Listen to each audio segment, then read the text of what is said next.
Prepare to embark on a riveting journey through 5 timeless classics that have shaped the literary landscape and continue to captivate readers across the globe. These are not just stories.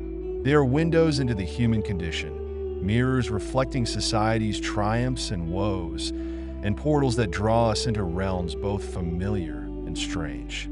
Each one holds a unique power to challenge, enlighten, and transform the way we see ourselves and our world. If you're ready to unlock the secrets of human nature and experience the thrill of discovery, then fasten your seatbelts as we delve into the pages of these monumental works. Our first stop is Adventures of Huckleberry Finn by Mark Twain, a groundbreaking tale that follows the scrappy Huck and his friend Jim as they raft down the mighty Mississippi. Twain's razor-sharp wit and incisive social commentary turn this boyhood adventure into an unforgettable exploration of freedom, friendship, and the hypocrisies of a divided society. We then ascend the heights of the mind and spirit with Thomas Mann's The Magic Mountain, where a visit to a Swiss sanatorium becomes a sweeping meditation on time, illness, and the swirling intellectual debates of pre-World War I Europe. Mann's masterpiece invites us into a rarefied world of philosophical conversation and psychological introspection, leaving us with a richer sense of life's deeper currents. But brace yourself, for Franz Kafka's The Trial plunges us into the surreal and nightmarish bureaucracies of an absurd legal system. As Joseph K. struggles against faceless authority, Kafka unravels the human psyche caught in a web of existential dread, reminding us how easily we can become lost in structures beyond our comprehension. In Stendhal's The Red and the Black, ambition and passion collide when the young, charismatic Julian Sorel sets out to climb the social ladder of 19th century France. With incisive psychological insight, Stendhal exposes the tensions of class and hypocrisy that simmer beneath the glittering surface of French society, echoing through the ages to our present day. Finally, we confront Ralph Ellison's Invisible Man, a searing depiction of race, identity, and invisibility in mid-20th century America. Ellison's powerful, poetic prose illuminates the challenges of a man who fights for recognition in a world determined not to see him, holding up a mirror to ongoing struggles for justice and equality. Together, these 5 literary giants call us to reflect, question, and ultimately grow, reminding us that through the pages of a book, we can glimpse the soul of humanity itself. Let the voyage begin.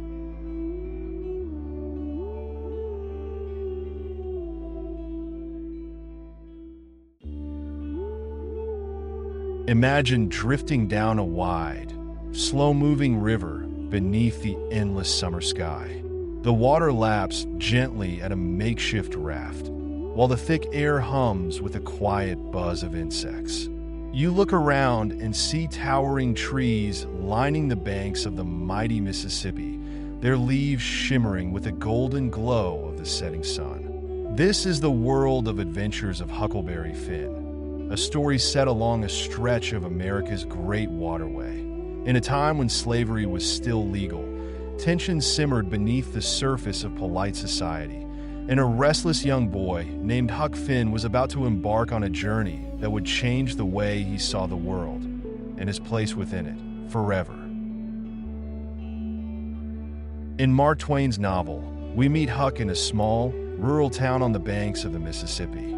He's a scrappy, independent spirit who doesn't much fancy the rules and manners forced upon him by the adults around him. Huck has already had a bit of fame from a previous adventure with his friend Tom Sawyer, but now he's stuck in a life that he finds dreadfully boring and stifling. He's been taken in by the widow Douglas and her sharp-tongued sister, Miss Watson. They're intent on civilizing him, teaching him to read and write, making him wear proper clothes, sit up straight, and pray before meals. It's a life that looks tidy and respectable from the outside. But to Huck, it's like being forced into a too-tight jacket he can't wait to wriggle out of. He yearns for freedom, pure, unshackled freedom. And as he looks out his window at dusk, listening to the quiet hush of the river, he can't help but feel it calling to him. Yet, Huck's not entirely alone in feeling oppressed by the confines of society. There's Jim, Miss Watson's enslaved man, who dreams of liberty in a far more urgent and desperate way than Huck could ever fully understand at first. It is this unlikely pairing, Huck, a white boy itching to escape civilization, and Jim, an enslaved black man literally owned and restricted by a harsh system, that forms the emotional heart and moral center of the story. Not long into the narrative, Huck's drunken, abusive father, Pap Finn, reappears like a thundercloud rolling in on a clear day. Pap, an illiterate, rage-filled man, is a constant threat to Huck's safety and peace of mind. The old man smells money. Huck, after his previous adventure, has come into a small fortune. Pap wants it. He wants Huck's money, and he wants to keep the boy under his thumb. The widow Douglas tries to gain custody of Huck, hoping to protect him. But the local judge, thinking it's best for a boy to stay with his father, even a terrible one, sides with Pap. Soon, Pap whisks Huck away to a remote cabin in the woods, far from the civilization Huck never much cared for, but now misses when faced with his father's cruelty. In that cabin, Huck is cut off from school, from the widow Douglas, from everything that used to irritate him but also kept him safe.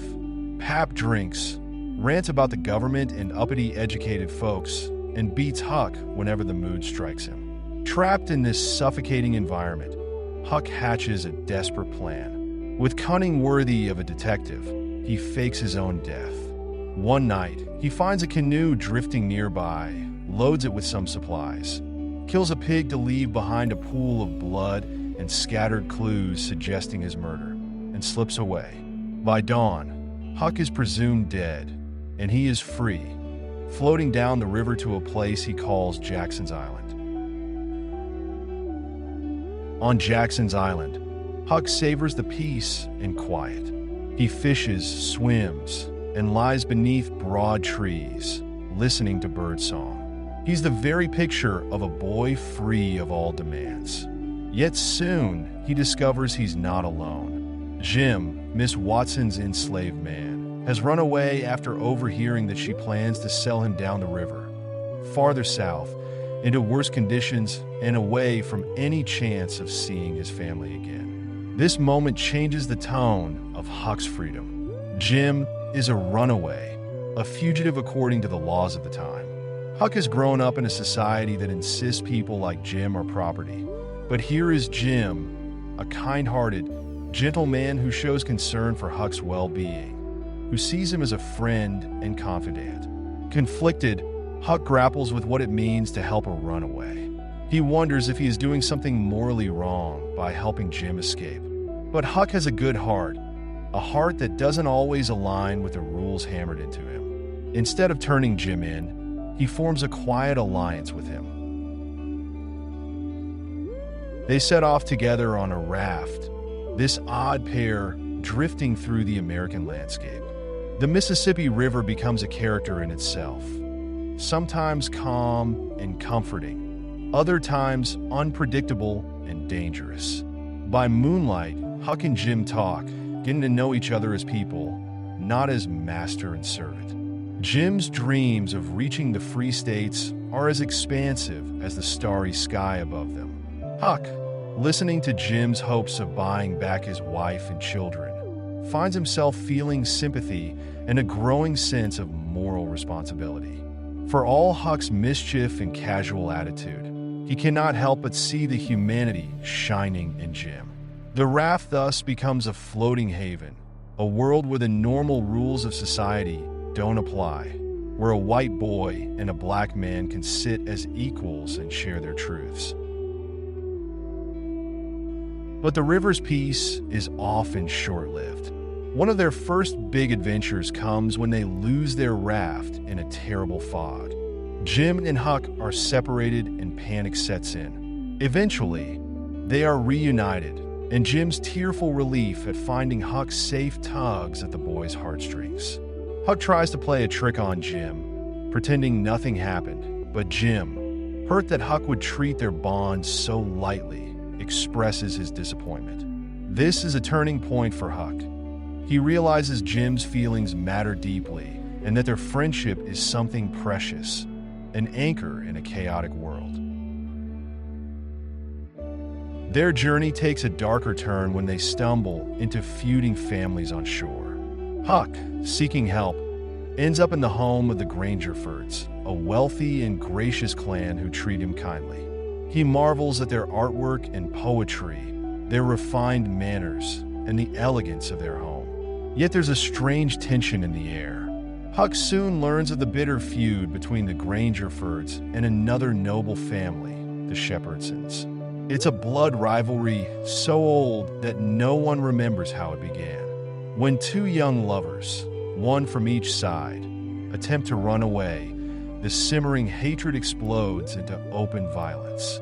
Huck witnesses a horrifying ambush in which his young friend Buck Grangerford is gunned down. The idyllic veneer is shattered, and Huck, shaken to his core, flees back to the river, where Jim patiently waits with the raft.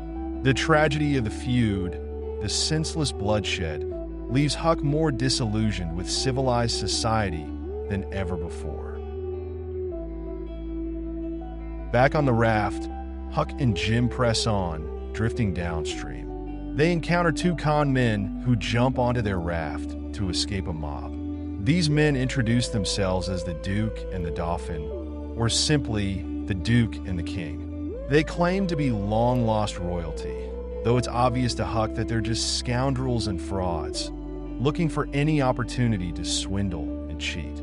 But Huck, unwilling to risk a dangerous confrontation, plays along. The Duke and the King lead them into a series of schemes that grow increasingly despicable.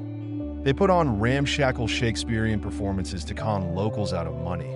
They pretend to be missionaries. They even stoop to impersonating the brothers of a recently deceased man named Peter Wilkes, trying to steal the inheritance meant for his kind, grieving family. This Wilkes episode is particularly revealing of Huck's growing moral compass.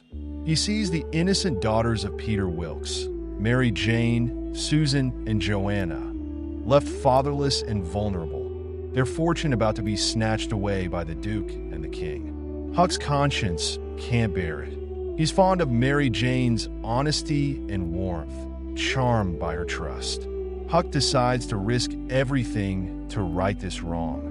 In the dead of night, he sneaks around to hide the gold the King and Duke have stolen. He confesses to Mary Jane that the two men are frauds, urging her to keep a secret. This moral stand is a crucial moment for Huck.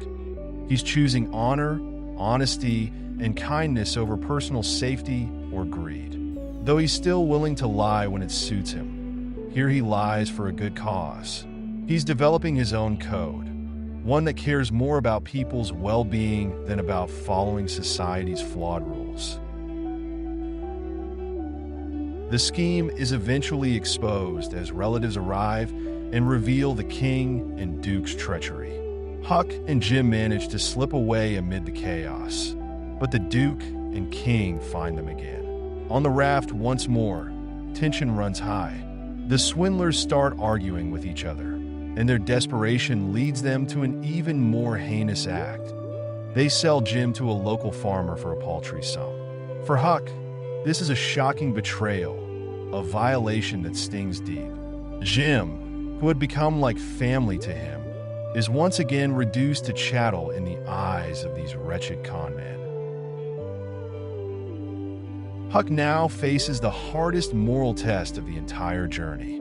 He's torn between the lessons he's been taught, that helping a runaway slave is a grave offense, a sin that could doom his soul, and his own lived experiences with Jim, the friend who has cared for him, protected him, and taught him what true empathy and loyalty look like. Huck's mind is flooded with guilt and confusion. In one of the novel's most famous and emotional passages, Huck sits down to write a letter to Miss Watson, intending to tell her where Jim is, thus doing the right thing by the standards of his upbringing.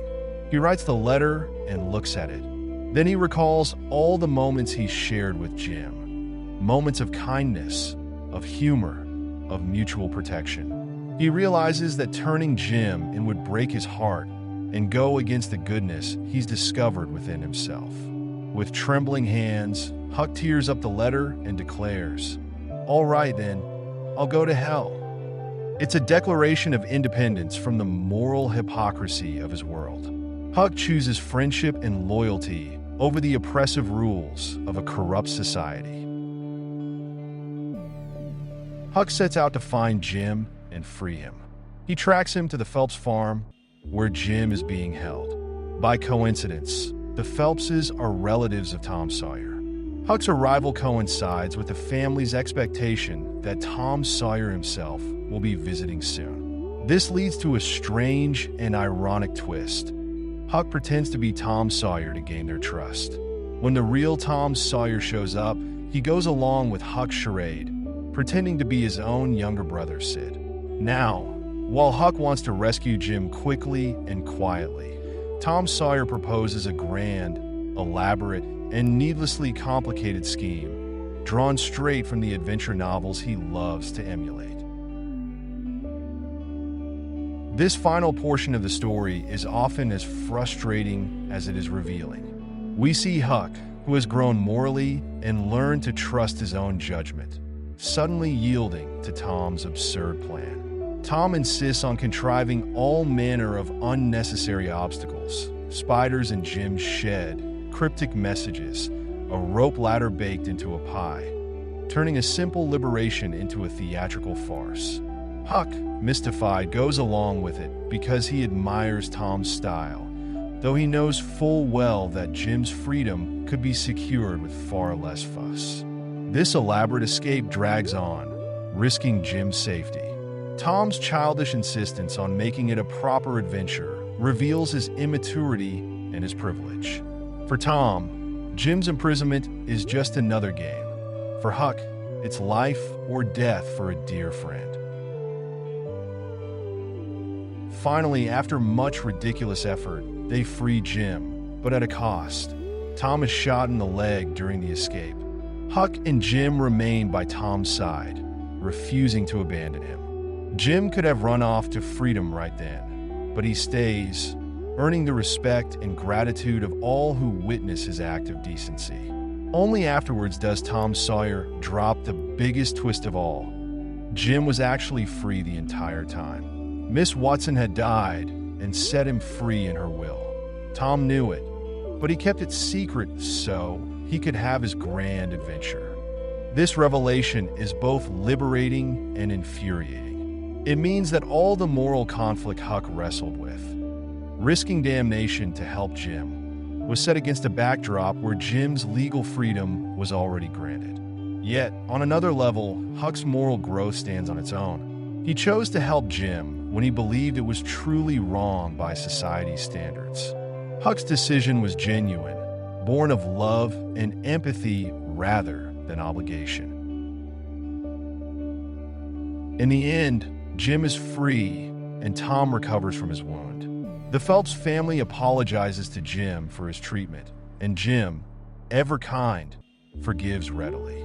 Huck learns from Jim that the dead man they once found drifting in a house down the river, an earlier and haunting episode, was Huck's own father, Pap Finn. This is a sobering realization. The monster who haunted Huck's life will never harm him again. Huck, however, does not dwell on sorrow. He is too changed, too far along in his personal journey. With Jim free and the threat of Pap gone, Huck finds himself at a crossroads. The ending of the novel sees Huck eager to head out west, away from the constraints of civilized life. The widow Douglas or Aunt Sally Phelps might try once again to civilize him, but Huck has tasted true freedom. He has discovered a personal moral code that transcends the laws of his time. He has forged an unbreakable bond with a friend whom society deemed unworthy. He has seen the hypocrisy, cruelty, love, sacrifice, and complexity that make up human life. The river, the raft, the journey. They have transformed Huck from a careless boy into a thoughtful young man who can think for himself. Throughout Adventures of Huckleberry Finn, the characters are vividly drawn, their complexities revealed in quiet moments and dramatic showdowns. Huck, the scrappy protagonist, is not a perfect hero. He lies, he shirks responsibilities, he can be self-serving. But he grows. He internalizes the pain he sees, whether it's Jim's fear of being sold downriver, Mary Jane's heartbreak, or the slaughtered Grangerfords. He develops a moral compass that points not toward dogma or tradition, but toward empathy and justice. His easy camaraderie with Jim, at first laced with stereotypes and ignorance, becomes a heartfelt friendship that defies the racist logic of the world around them. And what of Jim? In a time and place where few saw him as fully human, we see him through Huck's eyes, a man brimming with compassion, who dreams of reunion with his family, who protects Huck like a father figure, offering wisdom, comfort, and gentle guidance. Jim's very existence as a three-dimensional character was radical for the time. He stands for dignity, resilience, and the essential humanity denied to him by society. His presence challenges Huck, and by extension, the reader, to question the accepted norms that treat any human as property.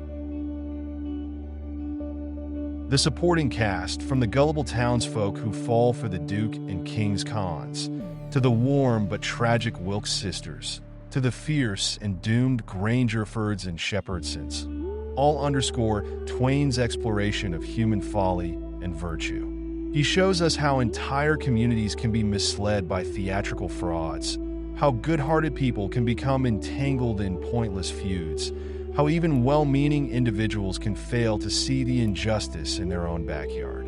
The Duke and King, in particular, highlight the worst kind of opportunism. They thrive on ignorance, prejudice, and sentimentality. Yet even these villains are not one-dimensional. They are pathetic, flawed humans rather than diabolical masterminds, just another product of a flawed world. The themes running through Adventures of Huckleberry Finn are as vast as the river itself. At its core, the book grapples with the conflict between what society tells us is right and what we know, deep down, to be moral. Huck's internal struggles with sin and salvation, right and wrong, reflect the moral complexity of an America straddling the line between its hopeful ideals and its cruel realities. It's a story about race and slavery, about friendship that transcends racial boundaries, about seeing people as individuals instead of stereotypes. It criticizes the romantic notions of honor and tradition that lead to senseless violence, as with the feuding families, and skewers the gullibility and hypocrisy of everyday people who can be tricked by the simplest of ruses. And then there's the setting, the Mississippi River. More than a backdrop, it's the artery of the story, carrying Huck and Jim through different regions, cultures, and moral landscapes. It's both a symbol of freedom and a route that leads them ever deeper into the slaveholding South, an ironic twist that forces them to navigate both physical and moral currents. By night, the raft is a peaceful haven, a sanctuary that belongs to no one and everyone. By day, the shores are scattered with the human dramas that Huck and Jim must confront. This era, a few decades before the Civil War, reveals an America on the brink of self-discovery. Twain's narrative exposes the nation's contradictions, a place claiming liberty as its highest ideal while keeping millions of people in bondage. Huck's moral awakening is, in many ways, an allegory for America's own struggle to reconcile its ideals with its actions. As Huck acknowledges Jim's humanity and chooses to stand by him, we see the seeds of a broader moral reckoning. In terms of emotional engagement, the journey forces us to feel with and for the characters. We laugh at Huck's mischievous pranks, cringe at the Duke and King's shameless scams, feel sorrow for the Wilkes sisters who have lost their protector, and reel in horror at the unnecessary bloodshed of the feud. We share Huck's anxiety when he must decide whether to turn Jim in, and we experience relief and triumph when he decides to stand by his friend. By the time we reach the end, we've ridden a roller coaster of emotions: fear, anger, joy, sorrow, confusion, and enlightenment. As the book closes, Huck's final decision to light out for the territory rather than be civilized again resonates with the audience. He wants no part of a world that can't reconcile itself to simple human decency. He'd rather find his own way, trusting in the lessons learned on the raft, guided by the memory of a friend who taught him that sometimes the law, religion, and proper society can be dead wrong, and that listening to one's heart can lead to a more genuine, if uncertain, path. In this summary, we've peeled back the layers of Adventures of Huckleberry Finn, revealing it as both a thrilling boyhood adventure and a profound social commentary. The plot, rich with escapes, disguises, river fogs, family feuds, and con artist schemes, is an exciting tapestry that entertains as it challenges. The characters, led by the introspective Huck and the gentle, determined Jim, make us question our own biases and moral standards. The themes, friendship, freedom, morality, hypocrisy, echo through the narrative with lasting resonance. And the setting, the mighty Mississippi, lends a sense of place so tangible that readers can almost feel the humid air, hear the splash of oars, and see the lantern lights flickering on distant shores. Most importantly, the story leaves us changed. Just as Huck evolves from a carefree boy who thoughtlessly accepts the prejudices of his upbringing into a young man who tears up a letter and defies the moral codes he's been taught, we too are invited to reconsider our assumptions. Twain's masterpiece doesn't provide easy answers. Instead, it shows us that doing what's right often means breaking the rules. It encourages us to recognize our common humanity, questioning the injustices that society, in its complacency, would have us accept. By following Huck and Jim's journey, we become more alert to the quiet truths hidden beneath the surface, and more willing to navigate the moral rapids of our own lives, guided by compassion and courage.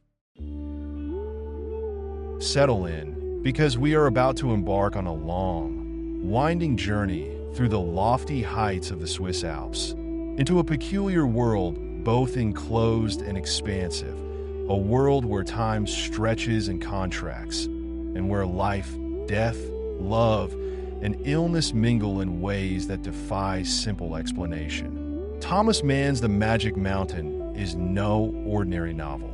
It's an epic tapestry of ideas, a coming-of-age story, a philosophical duel between conflicting worldviews, and a vivid snapshot of early 20th century Europe on the brink of profound transformation. In this summary, we'll follow Hans Castorp, a young man who arrives at a luxurious sanatorium in the Alps for a brief visit and stays for 7 long, transformative years. Brace yourself for a narrative of unexpected twists, deep character explorations, and simmering tensions that culminate in a haunting finale as we navigate Mann's masterful exploration of morality, culture, time, and human destiny. Our protagonist, Hans Castorp, is a thoroughly ordinary young German engineer, an everyman, if you will. Hans is not particularly ambitious, nor is he intellectually fervent at the start. He's just a genial, somewhat lethargic young fellow from a respectable bourgeois background in Hamburg. Raised by uncles after being orphaned at an early age, Hans is polite, mild-mannered, and comfortable with the routines of life. His decision to visit the Berghof Sanatorium in Davos, Switzerland, stems from a sense of familial duty and a mild curiosity. He plans to spend a mere 3 weeks visiting his cousin Joachim Ziemßen, who is convalescing from a lung ailment. Hans envisions a pleasant, restful stay, marked by leisurely chats, scenic mountain views, and perhaps some invigorating walks in the crisp alpine air. Yet from the moment he arrives, there's a subtle shift in Hans's perception of time and place. The Berghof, perched high above the world, isolated by both altitude and social customs, has a distinct rhythm. Its patients, men and women battling tuberculosis and other pulmonary illnesses, languish in lounge chairs on balconies, swathed in blankets, partaking in rich meals, and observing a meticulous daily schedule revolving around rest cures and temperature checks. This environment is strangely seductive. The whiteness of the snow-capped peaks, the rarefied mountain climate, the hush broken only by doctors' footsteps, the faint rattling of test instruments, and the eternal presence of death's shadow. All of this weaves a spell around Hans. Soon, the outside world below seems distant and irrelevant, and Hans senses that his 3 weeks might stretch indefinitely. Life at the Berghof is defined by a cast of characters who shape Hans's intellectual and emotional awakening. First, there's Joachim, serious and disciplined, who dreams of leaving this enclave of invalids to resume his military career in the flatlands. He is Hans's touchstone, familiar, stable, and yet increasingly troubled by the slow pace of his cure.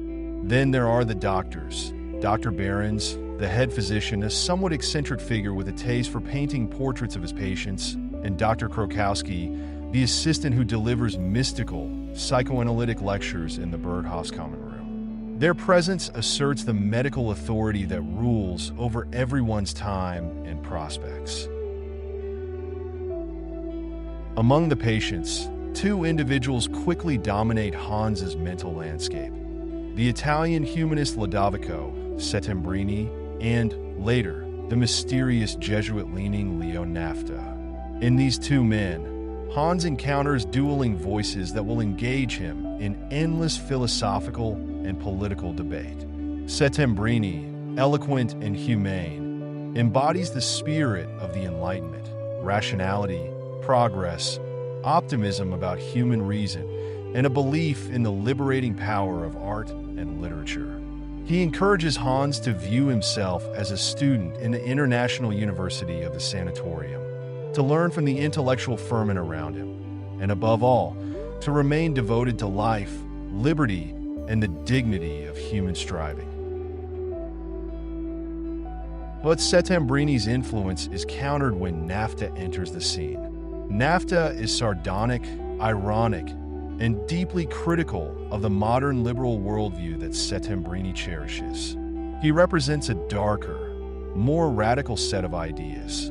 He justifies terror in the name of a transcendent cause, welcomes extremes of suffering if they serve a greater spiritual purpose, and rejects the bourgeois values that Settembrini holds dear. Between these 2 ideological titans, Settembrini's democratic, humanist optimism and Nafta's revolutionary, almost medieval, austerely spiritual intolerance, Hans finds himself caught in a kind of philosophical crossfire. Their arguments will swirl around him for years, forcing him to refine his own understanding of life's meaning, human culture, and ethical responsibility. However, it's not just lofty debates about reason and faith that tie Hans to the Berghof. There's another, more elusive reason he cannot tear himself away: the enchanting presence of Klavdia Chowchat. This beautiful, elusive Russian patient moves through the Berghof's halls with a feline grace. She arrives late to meals, her entrance heralded by the soft click of the door's glass handle. a sound that sends tremors through Hans's heart. With her sloping eyes and languid gestures, Claudia represents an erotic and exotic presence that awakens feelings long dormant in the young man. Her appearance reminds Hans of a schoolboy crush he once had on a boy named Pribislav Hip, hinting at Hans's complex inner world of memory, desire, and identity. Claudia is not a simple romantic figure. She is an enigma, at times warm and flirtatious, at other times distant and mocking. She drives Hans to distraction. He studies her handwriting, obtaining a pencil she once used, and even learns French in hopes of communicating with her more intimately. The simmering tension between them eventually culminates in a dramatic carnival night, a masquerade where patients momentarily shed the constraints of hospital routine. Under the influence of the festivities, the masks, and a stolen moment in a secluded room, Hans confesses his love to Claudia. The scene crackles with intensity. The strange electricity of their encounter, the wordplay, the abrupt shifts in tone that veer between intimate confession and ironic detachment. Claudia responds with teasing warmth, but also a sense of amused superiority. She understands that Hans is caught in the spell of this mountain world. Although she departs shortly after this confession, leaving Hans bereft, her presence lingers. Hans's affection for her will color his perspective, locking him emotionally to the Berghof long after he could have returned home. The 3 weeks Hans intended to spend become months, then years. Early on, Dr. Behrens discovers a suspicious spot on Hans's lungs and advises him to remain until it clears up, an indeterminate postponement that Hans readily accepts. Rather than feeling trapped, Hans grows strangely comfortable with this extension. Time in the Berghof acquires a dreamlike quality. Days blur into one another. Seasonal changes high in the mountains are subtle, and the routines, temperature checks, rest cures, lavish meals, give Hans's life a hypnotic rhythm. He reads widely, studies under the tutelage of Settembrini, and later, NAFTA, and attends Dr. Krokowski's lectures on the connection between sickness, love, and the unconscious. Hans begins to regard illness not simply as a deviation from the norm, but as a profound state of being with its own logic and meaning. As Hans settles in, the world below, the flatlands, feels remote. He scarcely thinks of his former life as an aspiring engineer. Letters from home seem like messages from an alien sphere. He realizes that those down below measure time in days, weeks, months, looking forward to a future.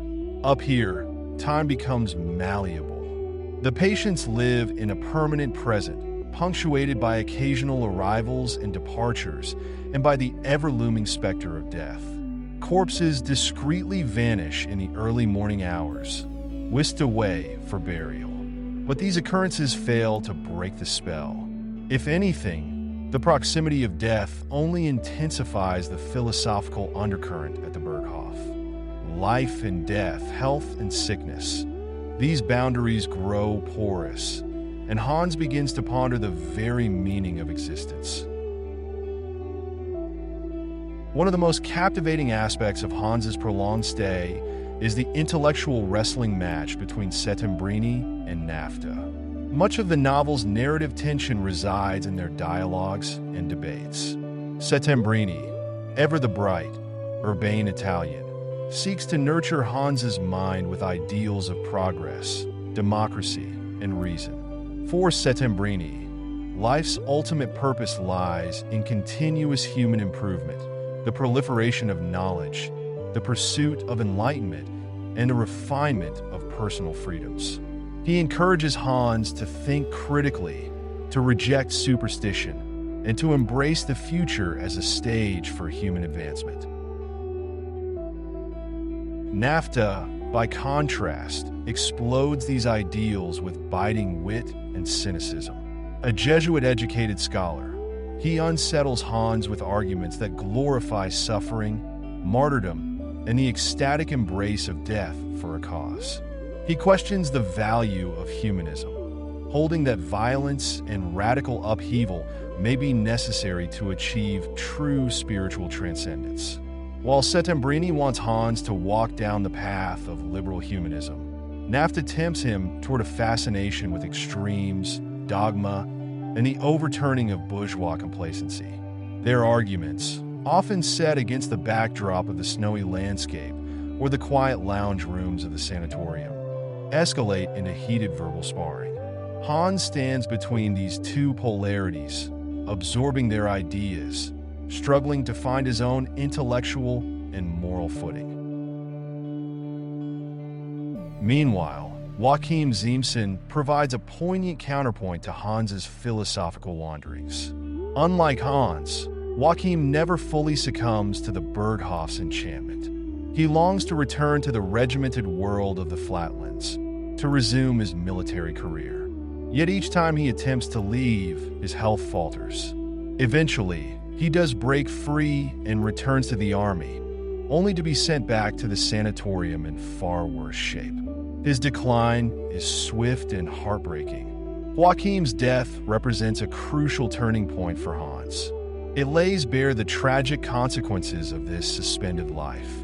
Here, in the quiet hush of a Berghof room, Hans witnesses the extinguishing of a young man's future, a once vibrant soul who refused to accept the sanatorium's timeless cocoon. Joachim's passing confronts Hans with the reality of mortality in a way no philosophical debate could. Hans grieves deeply, and in that grief, he senses the moral weight of existence and the urgent need to find meaning amid the apparent aimlessness of this mountaintop world. Just as Hans emerges from his mourning and introspection, fate throws another surprise his way. Claudia Chauchat returns to the Berghof, and this time, she is not alone. She is accompanied by Meneer Peperkorn, a wealthy Dutch planter from the East Indies, whose larger-than-life persona dazzles the residents of the Berghof. Peperkorn is a commanding presence, boisterous, charismatic, and generous to a fault. He entertains the patients with lavish feasts and alcohol-laden gatherings, drawing everyone into his magnetic orbit. He is in many ways the opposite of the intellectual theorist Hans has grown used to. Peperkorn cares less for abstract debates and more for the immediate sensations of life, pleasure, fellowship, and direct emotional communion. He leads with his heart, his gestures, and a certain ineffable vitality that defies easy explanation. For Hans, Peperkorn presents a new puzzle. He is jealous of the intimate bond between Claudia and Peperkorn, yet he cannot help but be captivated by Peperkorn's spirit. In fact, the rivalry Hans fears might erupt between them never truly materializes. Instead, Peperkorn invites Hans into his circle, treating him as a confidant and equal. This culminates in a tense, emotionally charged scene where Peperkorn and Hans spend a night together on the veranda, discussing existence with an emotional intensity that words alone cannot convey. Peperkorn tries to articulate his worldview, but often fails to find the precise words, ending his sentences in frustrated ellipses.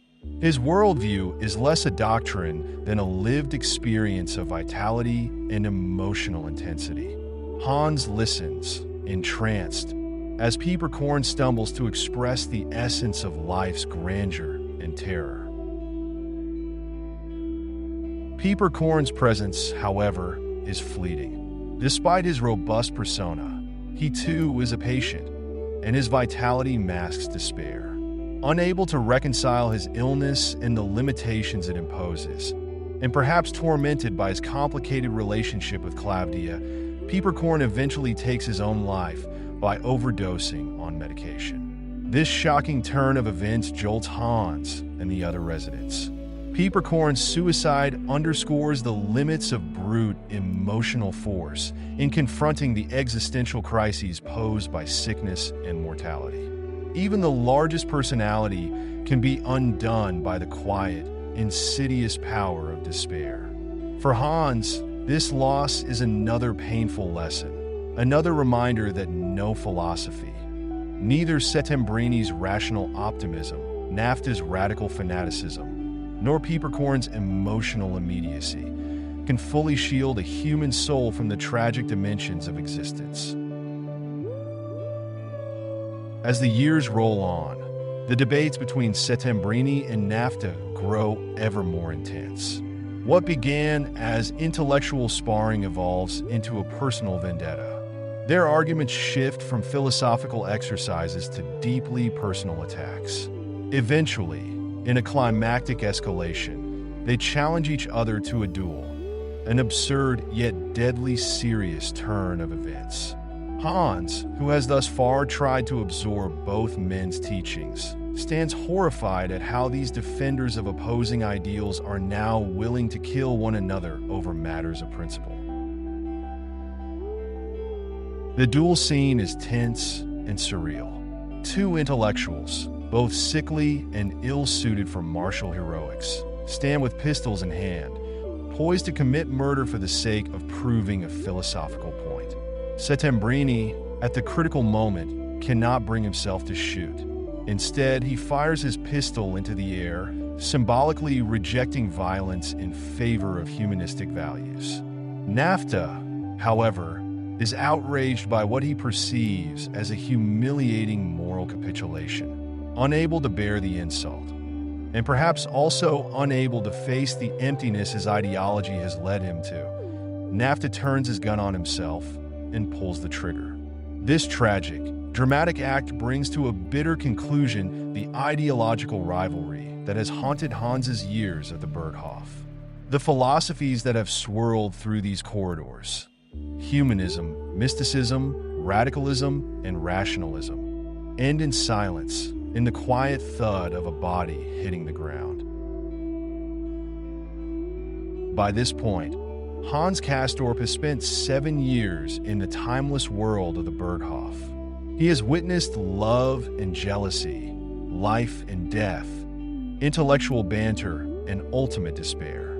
He is no longer the naive, gentle visitor who first set foot on the mountain so long ago. He has become a man shaped by philosophical rigor, emotional intensity, and the haunting melodies of life's fragility. Yet the world outside has not stood still. Events are brewing in Europe. The Berghof's international community, Russians, Germans, Italians, Dutch, and more, has always hinted at the broader tapestry of early 20th century Europe. Now that tapestry is about to unravel. The year is approaching 1914, and the rumblings of the Great War loom large. Letters from below speak of political tension, mobilizations, and alliances. The fragile peace that allowed a place like the Berghof to exist in splendid isolation is shattering. Hans, acutely aware of the shifting tides, can no longer ignore the call of reality. The war breaks out, and Hans departs the sanatorium, descending into the chaos of a continent in flames. The novel's final vision of Hans Castorp is of him in the trenches, a soldier among countless others, caught in the mud and the din of battle. This sudden, jarring shift from the rarefied Alpine retreat to the brutal immediacy of World War I starkly contrasts with everything Hans has known on the mountain. Up there, time was slow, life was debated intellectually, and death came quietly in hospital rooms. Down here, time is frantic, life is cheap, and death is a roar of artillery fire. Hans, the contemplative dreamer, now faces ultimate questions not as philosophical puzzles, but as matters of life and death on the battlefield. Thomas Mann leaves us with an image of Hans Castorp's fate uncertain. Will he survive the war? Will the ideas and insights he gathered on the mountain guide him now? amidst the horrors of modern warfare? Mann does not say. Instead, he leaves the reader with a lingering impression of Hans as a symbol of Europe's young generation, lost, searching, and sacrificed to the madness of the times. Throughout The Magic Mountain, one of the dominant themes is the malleability of time. In the sanatorium, days lose their conventional meaning. The routine of measuring fevers and taking rest cures creates a sense of eternal present, where patients exist outside historical time. Mann uses this temporal distortion to comment on the suspension of moral and cultural progress, hinting that Europe itself, in the lead-up to World War I, was living in a state of denial, unaware of the catastrophe soon to unfold. The novel also grapples with the interplay of life and death, health and sickness. Illness in the Berghof is not merely a medical condition. It's a philosophical and existential state. Patients seek meaning in their affliction, as if sickness grants some deeper insight into life's mysteries. Hans Castorp's own illness, a dubious diagnosis that keeps him bound to the mountain, is symbolic of spiritual malaise. He hovers between embracing the life-affirming stance of Settembrini and yielding to the death-embracing mysticism of Nafta. His heart also yearns for Clavdia, whose presence symbolizes the elusive, erotic allure of life's deeper currents, even as it remains tinged with death and transience. The ideological battles in the book are not just abstract exercises. They reflect a Europe torn between Enlightenment values and reactionary impulses, between rational progress and the lure of violent upheaval. Settembrini and Nafta's ultimate fates, one retreating in moral horror, the other taking his own life, suggest that neither ideology can fully prevail. Reality, as embodied by Pieperkorn's emotional immediacy and ultimately by the war's brutal facts, sweeps aside neat solutions. In the end, The Magic Mountain warns us that human existence is fragile and complex.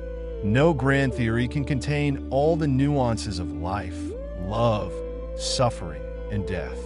Hans Castorp's long sojourn reveals that understanding and meaning lies somewhere between these extremes, in the tension rather than in the resolution. The war, ironically, might be the crucible in which Hans must test the lessons he learned on the mountain, not through contemplation, but through survival.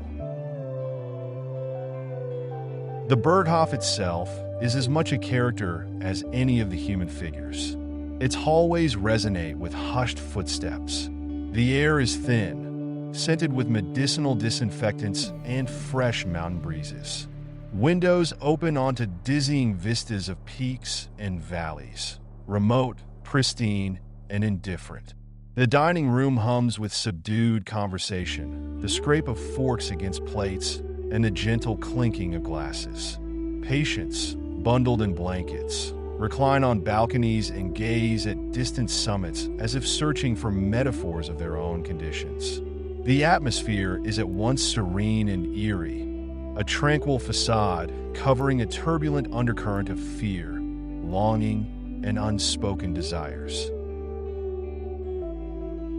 Mann anchors the novel's grand philosophical dialogues in this tangible setting, ensuring that the reader, or in this case, the viewer, can feel the cool alpine wind, the warmth of heavy woolen blankets, the mild discomfort of stiff lounge chairs. This sensory richness reinforces the emotional impact of the characters' journeys. When Hans experiences heartbreak, the silence of the mountain seems to amplify it. When Settembrini and Nafta argue, the crisp air and hushed corridors seem to hold their breath, as if nature itself were listening in. As viewers of this retelling, we feel Hans's confusion and fascination, his yearning for Clavdia, his grief at Joachim's death, his perplexed admiration for Pieperkorn, and his distress at Nafta's final act of violence against himself. We too become patients of sorts, removed from the world below, caught in an enclosed community where ideas clash and hearts break, wondering what it all means. And when war finally calls Hans back down from the mountain, we sense the abrupt end of an era, as if we were awakened from a long, strange dream just in time to see civilization shatter. The Magic Mountain does not hand us easy answers. Instead, it invites us to dwell in the uncertainty, the complexity, and the richness of human life. Hans Castorp's time on that mystical peak shows that intellectual growth, moral insight, and emotional maturity emerge from prolonged confrontation with opposing ideas, with desire and disappointment, and with the stark truth of mortality. The book challenges us to reflect on the meaning of education, the role of tradition and progress, the seductions of stasis versus the demands of engagement, and the inescapable fact that history will, sooner or later, summon us from our retreats into the storm of reality. For a general audience, the story of Hans Castorp's extended stay at the Berghof Sanatorium is both deeply personal and broadly universal. On the personal level, we watch a young man discover love, heartbreak, intellectual passion, and disillusionment. On the universal level, we witness Europe's cultural and moral dilemmas on the eve of World War I. Mann's masterpiece, thus, serves as a time capsule of a vanished world, a meditation on the forces that shaped the 20th century, and an invitation to contemplate our own values in the face of uncertainty. By the end of this journey, Hans Castorp remains something of a mystery, a soul set adrift in an era of chaos. But maybe that's precisely the point. In a world where certainties crumble, where competing philosophies fail to definitively conquer our hearts, we must navigate the slopes of our own magic mountains with courage, empathy, and an openness to what lies ahead. The Magic Mountain beckons us to reflect, to question, and ultimately to embrace the full, daunting spectrum of human experience.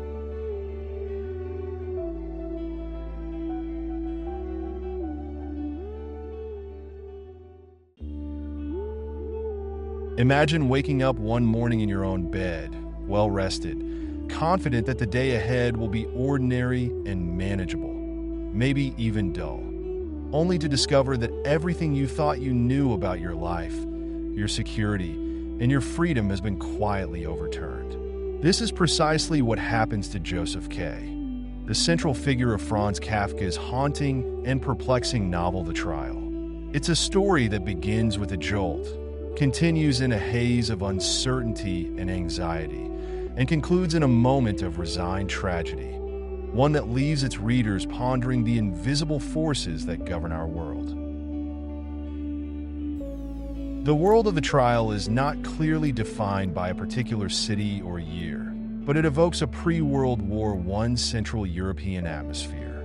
Think of narrow, winding streets, tall apartment buildings with creaky staircases, and cramped offices filled with heavy wooden desks and serious faces.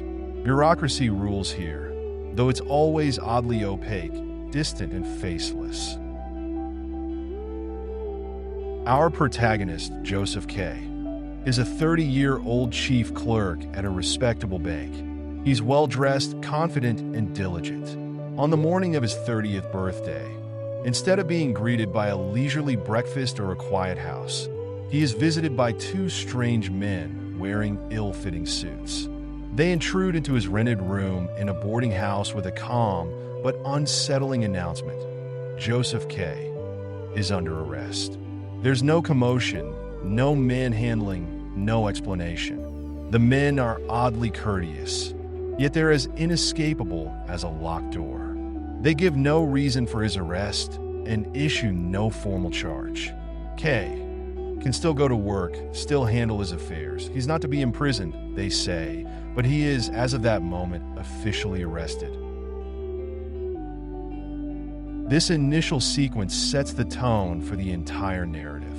It's surreal, yet it's described with a matter-of-factness that's deeply unnerving. One instantly senses that logic and reason won't serve as reliable guides in the labyrinth K is about to enter. Viewers of this summary can imagine how disorienting it would feel to stand in your own home, facing polite, unremarkable men who calmly inform you that you are now at the mercy of some distant, incomprehensible court. Following the men's departure, K returns to his everyday life, trying to brush off the incident as some kind of misunderstanding or ridiculous prank. Surely, he thinks this cannot be serious. He goes to the bank, continues his daily responsibilities, and tries to maintain his composure. But the gears are already turning in some vast, unseen mechanism. Within days, K receives a summons to a hearing. The location is baffling. It's in a remote, run-down apartment building in a shabby part of town. The court he encounters there is anything but what one might expect. It's hidden in a cramped attic or a dingy back room, filled with stuffy air, disorganized files, random people, and suffocating heat. The judges and examining magistrates are elusive and barely authoritative figures, lost amid a crowd that seems to blend the roles of officials, spectators, and neighbors. At this first hearing, K tries to present himself as rational and even confident. He demands to know his charges, rails against the absurdity of the proceedings, and accuses the court of corruption and incompetence. Yet his passionate outburst gains him no clarity. The people around him seem half amused, half irritated, and the judge rebukes him vaguely. The hearing ends without resolution, and K leaves feeling more perplexed than ever. He's learned nothing, and no one will tell him what he's accused of. Before long, K realizes he cannot navigate this bizarre judicial system alone. He tries to seek guidance, but who can help him understand a system that thrives on secrecy? His relationships become critical nodes in his new existence. Let's consider these figures. K's Uncle Carl, a distant relative from the countryside. Uncle Carl rushes into the story as soon as he hears whispers about the mysterious proceedings. He arrives in a whirlwind of concern, scolding K for not taking the matter seriously enough. To Uncle Carl, family honor is on the line. He insists that K must hire a reputable advocate to handle the case. Carl's energy stems from old-world values. He is proud, somewhat pompous, and believes in traditional authority and established connections. His insistence that K hire a lawyer reflects a faith in old hierarchies that might solve modern puzzles. If only, Carl thinks, you present yourself properly and show some respect, the officials might treat you fairly. Huld, the advocate K, agrees to be introduced to Huld, a sickly, bedridden lawyer who supposedly has deep ties within this elusive court. Meeting Huld is a surreal experience. His home is like a dim, airless cell, and he can barely rise from his bed. Huld is full of cryptic hints about the court's inner workings. He never offers straightforward strategies, but instead meanders through tangents and anecdotes that only deepen K's confusion. He seems more interested in basking in his own importance than in actively defending K. It soon becomes apparent that this advocacy might be more about performing a ritual of legal obfuscation than finding genuine relief.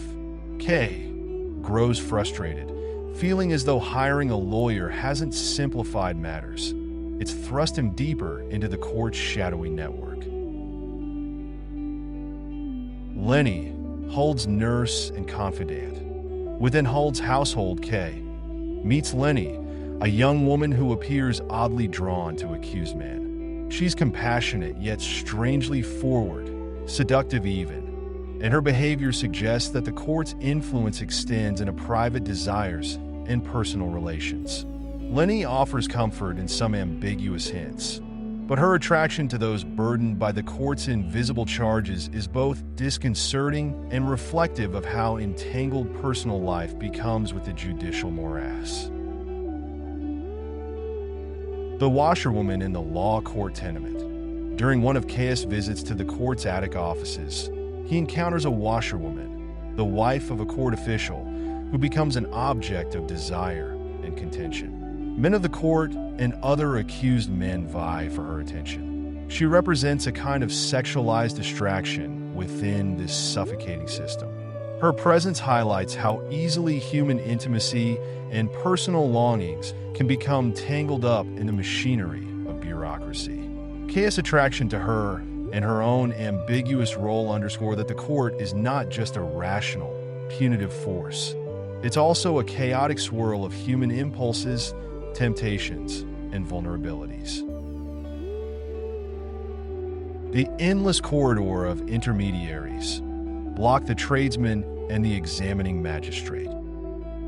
Kay is soon introduced to another accused man, Block, a merchant who has spent years entangled in the system. Block is a broken figure.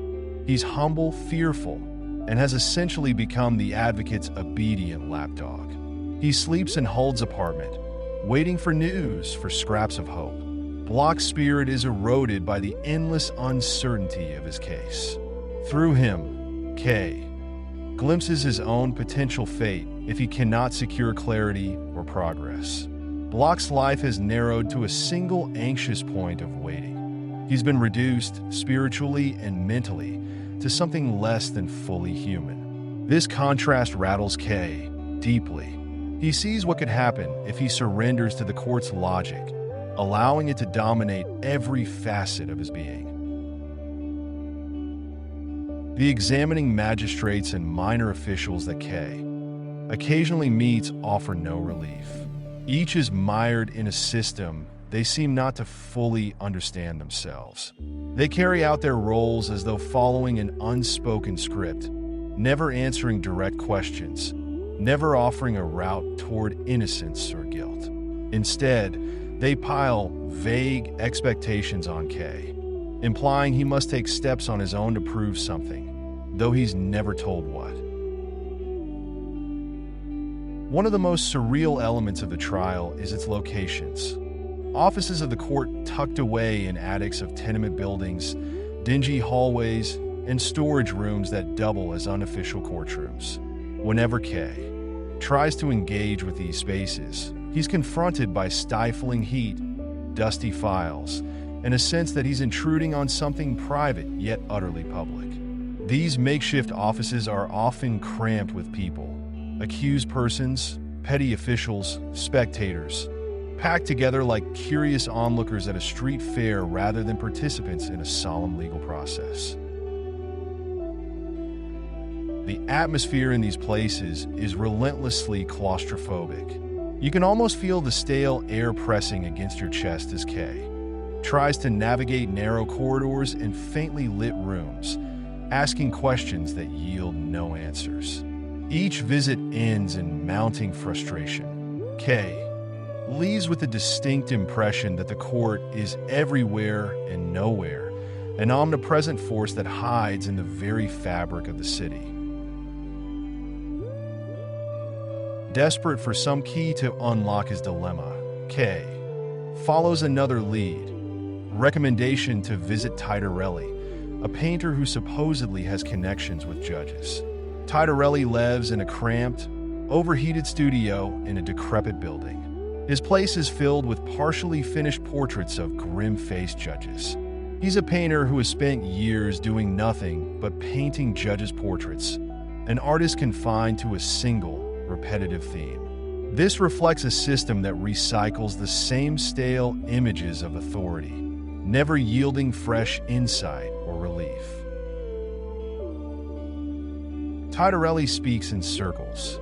He tells Kay about the three possible acquittals: actual acquittal, which never truly happens; apparent acquittal, a temporary reprieve where you might be arrested again at any time; and protraction, a deliberate slowing down of the proceedings, which only stretches the agony. None of these are true resolutions. They are strategies of postponement at best. Titorelli eagerly sells Kay a set of identical landscape paintings that ironically look the same no matter how you arrange them. Symbolically, justice here is just as repetitive and unchanging. The painter's cramped studio feels like a small-scale model of the entire system, stifling, repetitive, and devoid of any genuine path to freedom. Throughout this process, Kay's inner life changes. He began as a self-assured young professional, confident in a rational order of the world. Gradually, as every attempt to defend himself fails and every confrontation leads to more confusion, his composure erodes. He becomes irritable, suspicious, and easily frustrated. His job performance suffers, as his attention drifts to the question of his guilt and innocence. Previously, Kay was proud and maybe even a bit arrogant, but now he's plagued by self-doubt. He never learns what crime he's accused of, and in that vacuum, guilt starts to feel like an inherent state.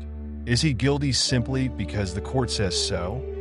Is everyone guilty under the right circumstances? Those around him also shift in their treatment of him. At the bank, his colleagues become uneasy. Rumors swirl. The deputy director, Kay's professional rival, seems poised to replace him if he falters. Kay's superiors never openly address his predicament, but his authority and reputation weaken as the shadow of the trial lengthens. Even the tenants in his boarding house become wary, as if the charge against Kay were contagious. Friendships and acquaintances strain under the weight of uncertainty. No one confronts him openly, yet everyone senses something is off. The isolation Kay experiences is profound. He's like a man shouting into a void, heard by none and understood by no one. One of the novel's most mesmerizing and thematically loaded moments occurs when Kay is summoned, not to a court or an office, but to a cathedral. The cathedral's vast, echoing interior feels ancient and stern. Kay has arranged to meet an important Italian client there, but the client never appears. Instead, as Kay wanders inside the dark and empty cathedral, a priest, the prison chaplain, calls out to him from a high pulpit. This priest reveals himself as a chaplain of the court, and the conversation that follows is loaded with allegorical significance. The chaplain tells Kay the parable of the before-the-law doorkeeper. A man from the country seeks access to the law, but a gatekeeper stands in front of a door. The man waits his entire life, never invited in, never explicitly refused, only told that he cannot enter at this moment. Each door leads to another, each guarded by increasingly formidable gatekeepers. The man dies waiting. And as he does, the gatekeeper slams the door shut, explaining that this entrance was meant solely for him. It is a maddeningly elusive allegory. Its message suggests that understanding or accessing the law, or justice, or truth, is a personal struggle, one doomed to failure if approached incorrectly or too obediently. The man never tried to go beyond the gatekeeper. He never understood the interplay between authority and obedience. He waited meekly for permission that would never come. Hearing this parable leaves Kay shaken. The priest, as part of the court, also refuses to clarify whether Kay's arrest is just or unjust. Instead, he encourages Kay to see that the court, the law, is a realm separate from human logic, impervious to reasoned argument. This encounter, echoing in the candlelit gloom of the cathedral, is a spiritual and existential crisis. It suggests that the court may be a metaphor for divine judgment, human conscience, or the incomprehensible structures of society. Here, Kafka's themes shine. The trial is not just a bureaucratic nightmare. It's a mirror that reflects humanity's struggle for meaning and fairness in a universe that offers no easy answers. By this point, Kay has lost faith in traditional solutions. He dismisses his advocate, feeling he's only delaying the inevitable. He tries to handle the matter himself, to take charge of his destiny. Yet every step leads him back into a maze of confusion. He can't find a way to influence the court's decision. Court offices remain hidden, judges remain anonymous, and no one provides a clear procedure for proving innocence. Over time, Kay seems almost to forget about his day-to-day life. The trial overshadows everything. He's exhausted, worn down by the perpetual strain of an absurd fight he cannot win. His prideful, rebellious energy from the early days fades into passive bewilderment. There's a tragic sense of inevitability. The court never needed to hurry. Its power lay in waiting, letting Kay entangle himself in doubt and futility. The end comes suddenly and quietly. On the eve of his 31st birthday, exactly 1 year after his strange arrest, two men in suits appear at Kay's boarding house. They arrive without fanfare, just as the first men did. There's no formal verdict, no triumphant moment of revelation. These two men lead him through deserted streets in the dark of night. No one stops them, no one questions their intentions. The silence of a sleeping city amplifies the dread. They take Kay to a deserted quarry or clearing on the outskirts of town. By the light of a waning moon, they produce a large butcher's knife. They place it into Kay's hands as if giving him a choice, but he does nothing with it. Perhaps he's too stunned, too resigned. The men position him, and one of them plunges the knife into Kay's heart. Before he dies, Kay utters a phrase that echoes with bitterness and despair, something along the lines of being killed like a dog. There is no heroic stand, no clarity at the last moment, no last-minute pardon. The court's judgment, whatever it was, has been carried out. Kay dies never knowing his crime, never understanding the system that condemned him. Joseph Kay never transforms into a hero. He starts as a stable, confident man who believes in reason and ends as a bewildered victim of a faceless system. This trajectory underlines Kafka's central idea. Modern life can subject individuals to forces beyond their comprehension, turning them from agents into objects. He becomes smaller and more helpless as the trial progresses, losing control over his narrative and his fate. Secondary characters each illustrate aspects of this bewildering world. Uncle Carl represents the old order's faith in personal connections and established rules, which proves useless. The advocate Hull personifies the empty ritual of a legal profession that has lost its way, obsessed with procedure rather than justice. Lenny shows how personal desires become tangled in the court's web. Block, the merchant, is a cautionary image of what happens to a person who surrenders fully to the system. He becomes docile, fearful, and entirely dependent. Titorelli, the painter, reveals that even creativity and art cannot escape the court's influence. Everything bends and warps under its invisible laws. The trial is more than a narrative. It's a parable, a philosophical inquiry into the human condition. One of its core themes is the nature of guilt and innocence. Without ever knowing what he's accused of, Kay begins to feel inherently guilty. This suggests that guilt may not come solely from wrongdoing, but from our vulnerability to authority. In a world where rules are unclear and power is unaccountable, anyone can be made to feel guilty. Another theme is the oppressive machinery of bureaucracy, which here symbolizes not just government institutions, but any complex, unfeeling system that reduces individuals to case numbers and files. The court officials are cogs in a giant contraption that nobody fully understands. This resonates in our modern world, where one can feel helpless dealing with labyrinthine bureaucracies, be it legal systems, corporate hierarchies, or distant administrations. Kafka's court is an exaggerated version of real-world frustrations, reflecting the fear that logic and justice can be perverted into something inaccessible and arbitrary.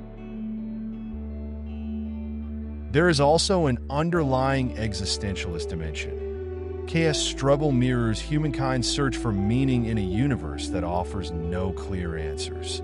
The priest's parable in the cathedral scene is a key moment, suggesting that the law, or meaning, truth, God, interpret it as you will, remains forever behind a series of gates we cannot pass through. No matter how patiently we wait or how earnestly we plead, the ultimate truths remain elusive. Kafka never situates us in a fantasy world. The streets, apartments, offices, and cathedrals are familiar enough to feel real. The clothes and manners of people suggest early 20th century Europe, a society on the brink of modernization, where old traditions clash with new uncertainties. This setting amplifies the dread. This could be our own world, only slightly skewed. It's not the presence of outright monsters or magic that makes it frightening, but the subtle distortions of normal life. Even the moment of arrest is matter-of-fact and civilized, as if terror and absurdity were the clothes of everyday routine. The atmosphere remains tense and claustrophobic throughout. Rooms feel airless and cramped. Streets feel deserted or labyrinthine. Offices are hidden in attics, reeking of stale air. These sensory details intensify the sense that K is caught in a trap, a web spun from ordinary materials like paper, dust, and wooden desks, rather than from overt menace. The familiar world is rendered uncanny, making the ordeal more unsettling and plausible. As readers and now viewers of this summary, we can't help but feel for K. We start off impressed by his confidence, then gradually share in his confusion and indignation. We want him to succeed, to break through the silence and find a way to clear his name. Yet each attempt is thwarted. Each door leads to another corridor. This continuous deferral of clarity generates anxiety and frustration. We become as exasperated as K himself. By the end, even if we question his initial arrogance or flaws, we feel sorrow for the way he is crushed by an implacable system. His final execution is as shocking as it is inevitable. In that moment, we might feel anger, despair, or quiet resignation. Emotions that mirror the complex cocktail of feelings that defines human encounters with unfathomable power. The trial endures as a literary masterpiece because it speaks to universal anxieties. Kafka wrote at a time when modern bureaucracies were growing in power and complexity, and when individuals began to sense that the world no longer operated on transparent principles. The novel's chilling vision of a court that never reveals its laws resonates with anyone who has felt lost in a system, be it legal, corporate, or societal, that seems to operate by inscrutable rules. Kafka's genius lies in capturing this helplessness and elevating it into a timeless parable. This novel can be viewed as a nightmare of modern life, a warning that if we do not insist on clarity, fairness, and accountability, we risk living in a world where justice is unattainable and life's meaning is shrouded in obscurity. Conversely, it can be read as a statement about the human condition itself, that some aspects of truth, guilt, and existence remain forever beyond our grasp. Either interpretation enriches our experience, forcing us to question what we take for granted about law, justice, and our place in the grand scheme of things.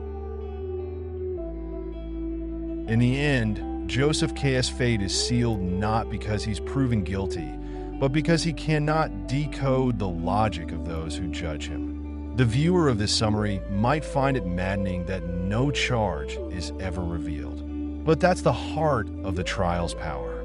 Kafka shows us a world in which the search for meaning and justice is itself the punishment.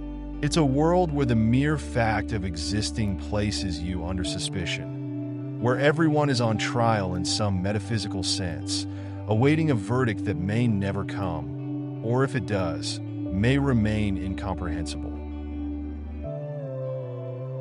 From K.'s unsettling arrest in the comfort of his home to his futile struggles through labyrinthine corridors of pseudo-courts, and from the desolate cathedral parable to his final, pitiful execution like a dog, the trial takes us on a journey that mirrors our deepest fears of being judged unfairly, misunderstood, and condemned for reasons we cannot comprehend. It's a cautionary tale and a universal fable, one that remains as potent today as when Kafka first wrote it. By immersing ourselves in K.'s fate, we confront our own insecurities about authority, morality, and the elusive nature of truth. In the silence that follows the final knife thrust, we're left pondering questions too large for any simple answer. Is the law a universal order we cannot fathom? Or is it a human invention gone mad? Is K, an innocent man destroyed by senseless power, or a reflection of all of us, trapped in systems and routines that we do not fully understand? The trial ends as it begins, with a stark confrontation between an individual and a hidden mechanism of judgment. And in that disquieting confrontation, the trial secures its place as one of literature's most haunting and enduring stories.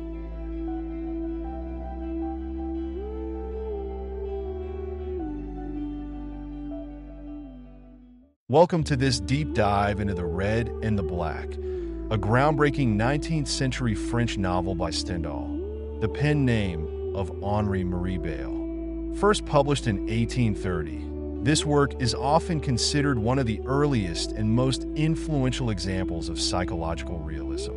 It tells the story of a young, ambitious man named Julien Sorel who strives to rise beyond the humble circumstances of his birth, navigating the social tensions, romantic entanglements, and political intrigues of Restoration-era France. In this spoiler-filled, comprehensive summary, we'll trace Julien's journey from his provincial roots to his ultimate fate, exploring his relationships, triumphs, and tragic mistakes along the way.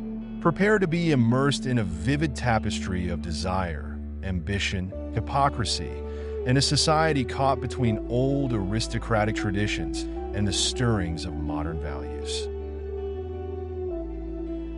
To understand The Red and the Black, it helps to picture its historical backdrop. The story unfolds in the 1820s, soon after Napoleon's downfall and the restoration of the Bourbon monarchy. France is in a state of social and political flux. The ideals of the Revolution and the Napoleonic era still linger in people's imaginations, particularly among the younger generation, while the old aristocracy and the Catholic Church reassert their power. In the novel, these tensions often manifest in everyday life. The provincial towns are shaped by church influence and aristocratic patronage, while the memory of Napoleon's meteoric rise from obscurity to greatness inflames the ambitions of those, like the protagonist, who dare to dream of glory. Julien Sorel, the central character, is the son of a poor sawmill owner in the small town of Verrières. As a highly intelligent young man, Julien is both fascinated and haunted by the legend of Napoleon. He yearns for a life of distinction and adventure, yet he finds himself trapped in a society that favors lineage over merit. Because there are limited opportunities for social advancement, especially for someone of humble birth, Julien sees two primary paths to success: joining the army, symbolized by the color red, or pursuing a career in the church, symbolized by the color black. These two roads reflect not just his personal struggle, but also the wider choice facing many ambitious young men in the Restoration era. Whether to find glory through military exploits, as during Napoleon's time, or to rise to prominence through ecclesiastical and political cunning under the restored monarchy. When we first meet Julian, he's a scrawny, bookish teenager surreptitiously reading works that celebrate the Napoleonic Wars. His father, a gruff and abusive man, despises Julian's bookish ways and suspects him of laziness. Julian's keen intellect and astonishing capacity for memorization, particularly of scripture, don't endear him to his coarse, practical-minded family. Julian's father and brothers see him as weak because their values are rooted in physical labor and tangible evidence of productivity in the sawmill. In contrast, Julian's aspiration is to cultivate the mind and climb the social ladder. Julian's reputation for piety and scholarly skill soon catches the attention of the local parish priest, the Abbé Chalin, who becomes something of a mentor to the young man. Recognizing Julian's potential, the abbé arranges for him to become the tutor for the children of Monsieur de Rênal, the mayor of Verrières and a prominent figure in the town. De Rênal's household thus becomes Julian's first real step into the broader world, an environment of comfort and pretension that both captivates him and fills him with anxiety. While Julian's position as a private tutor marks an improvement in his social standing, it also highlights the precarious nature of that advancement. He's still a servant at the beck and call of the Rênal family. Yet, Julian sees this as a stepping stone. He's determined to prove he's more than just a provincial nobody. Upon moving into the Rênal household, Julian quickly discovers that life among the local bourgeoisie is marked by ongoing power games, hypocrisy, and snobbery.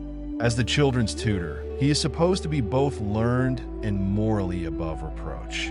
He soon catches the eye of Madame de Rênal, the mayor's wife, who is drawn to his youthful earnestness, sincerity, and vulnerability, qualities absent in the complacent, status-conscious men of her social circle. Madame de Rênal, lonely in her marriage, finds Julian's presence both intriguing and unsettling. The tension between them simmers beneath the veneer of decorum that defines the household. Stendhal delves deeply into Julian's psychological state at this point. He is torn between his ambition to remain above scandal, impress his employer, and climb the social ladder, and an equally powerful urge to prove himself in the world of romance and seduction. For Julian, a romantic conquest of a woman from a higher social class carries an intoxicating sense of victory and validation. When he becomes aware of Madame de Rênal's admiration, he vacillates between shy insecurity, fearful of rejection or discovery, and a prideful hunger for conquest reminiscent of the Napoleonic bravado he so admires. A pivotal moment arrives when Julian, emboldened by a surge of confidence, decides to test Madame de Rênal's affections by initiating a covert courtship. Through subtle glances, hushed conversations, and a blossoming sense of shared intimacy, the two embark on a clandestine relationship. Despite her initial guilt and confusion, Madame de Rênal finds herself swept away by passion. For Julian, her reciprocation validates his sense of self-worth, but it also heightens his paranoia. A scandal could end his career before it even begins, not to mention bring shame and ruin to both parties. Much of the dramatic tension in these early chapters stems from their attempts to keep the affair hidden from de Rênal and the prying eyes of Verrières society. As Julian and Madame de Rênal become more entangled, the novel's tempo quickens with covert nighttime visits, coded messages, and stolen moments in the garden or the children's study room. Julian is exultant, yet riddled with anxiety.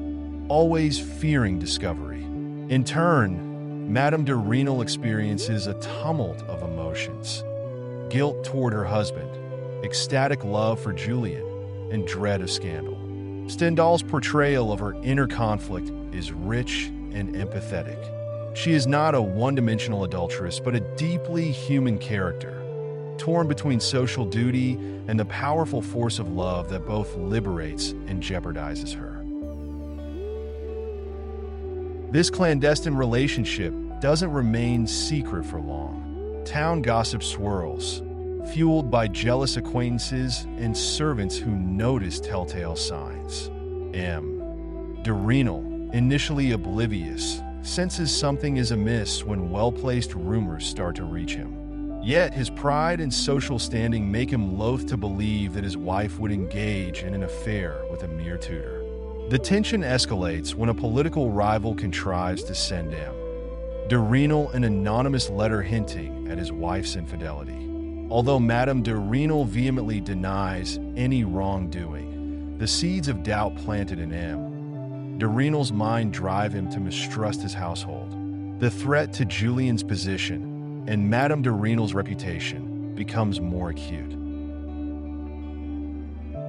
Sensing the danger, Julian's mentor, the Abbé Chalin, advises him to leave Verrières to avoid scandal and potential ruin. This is a crushing blow for Julian, who had grown to relish his improved status, the comforts of the Renal home, and the passionate affection of Madame de Renal.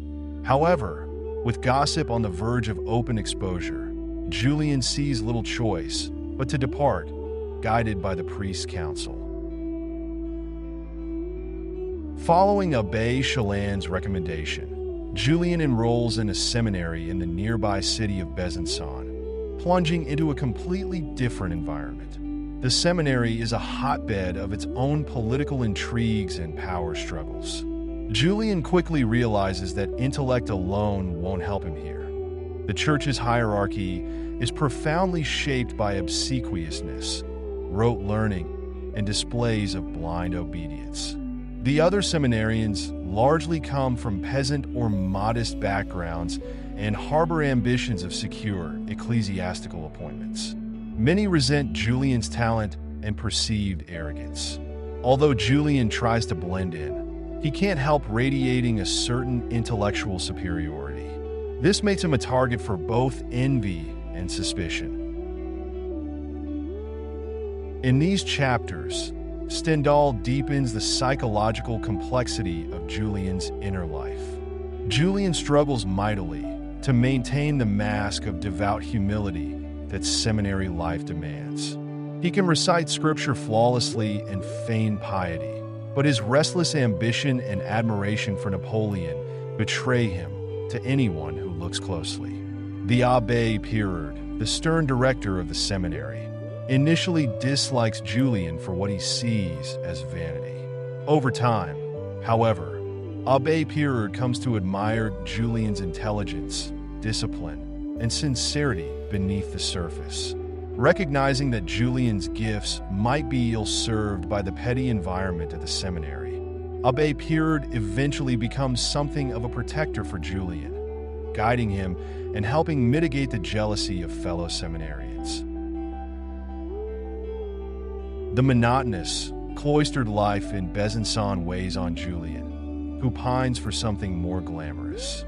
Yet he remains focused on his goal. A clerical career could pave the way to social and political prominence. Meanwhile, distant as she is, Madame de Renal remains in his thoughts. Although their affair ended abruptly, he's haunted by memories of her tenderness and the sense of power and self-worth it gave him. This emotional undercurrent sets the stage for his next major transition, an appointment in Paris. Thanks to Abbé Pirard's intervention and a recommendation, Julian lands a remarkable opportunity. He is chosen to become the secretary to the Marquis de La Mole, a wealthy aristocrat in Paris. Suddenly, Julian finds himself in the heart of the most elite social circles of Restoration France. The Marquis de La Mole has strong ties to royalist politics, influence in high church offices, and a deep understanding of the shifting alliances within the aristocracy. Julian's job is to manage correspondence, assist with the Marquis's political matters, and perform other administrative tasks that require discretion and intelligence. The shift from the quiet provincial life to the bustling, hierarchical world of Parisian nobility electrifies Julian. He's both dazzled and intimidated by the sophistication of the people around him, their refined manners, and their subtle ways of demonstrating power. In the de la Mole household, Julian meets the Marquis's daughter, Mathilde de la Mole, a strong-willed, sharp-tongued aristocrat who is, in many ways, Julian's intellectual match. Mathilde stands out in her circle for her romantic imagination. She's drawn to tales of heroic gestures and grand passions from the distant past.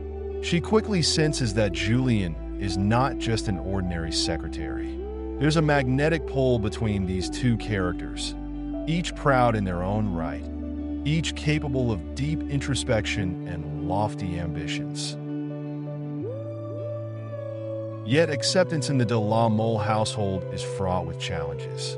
The Marquis salon teams with aristocrats who look down on Julian as a social upstart.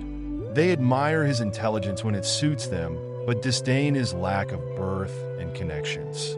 Julian has to learn to navigate an intricate social code, how to speak, dress, and behave among people who trace their lineages back centuries. Here, Stendhal highlights the hypocrisy of the era's elite. While they claim to value virtue and intellect, they sneer at anyone who doesn't share their noble birthright. Julian learns to adopt an outward humility while carefully noting each individual's weaknesses and conceits, a skill he honed partly in the seminary, ironically enough. Mathilde de la Mole becomes increasingly intrigued by Julian's aloof demeanor and the hints of passionate fire she senses beneath. In turn, Julian is captivated by Mathilde's beauty, arrogance, and intellect. She's unlike any woman he's ever known, stronger than Madame de Renal in social power, more assertive, and more openly rebellious against societal constraints.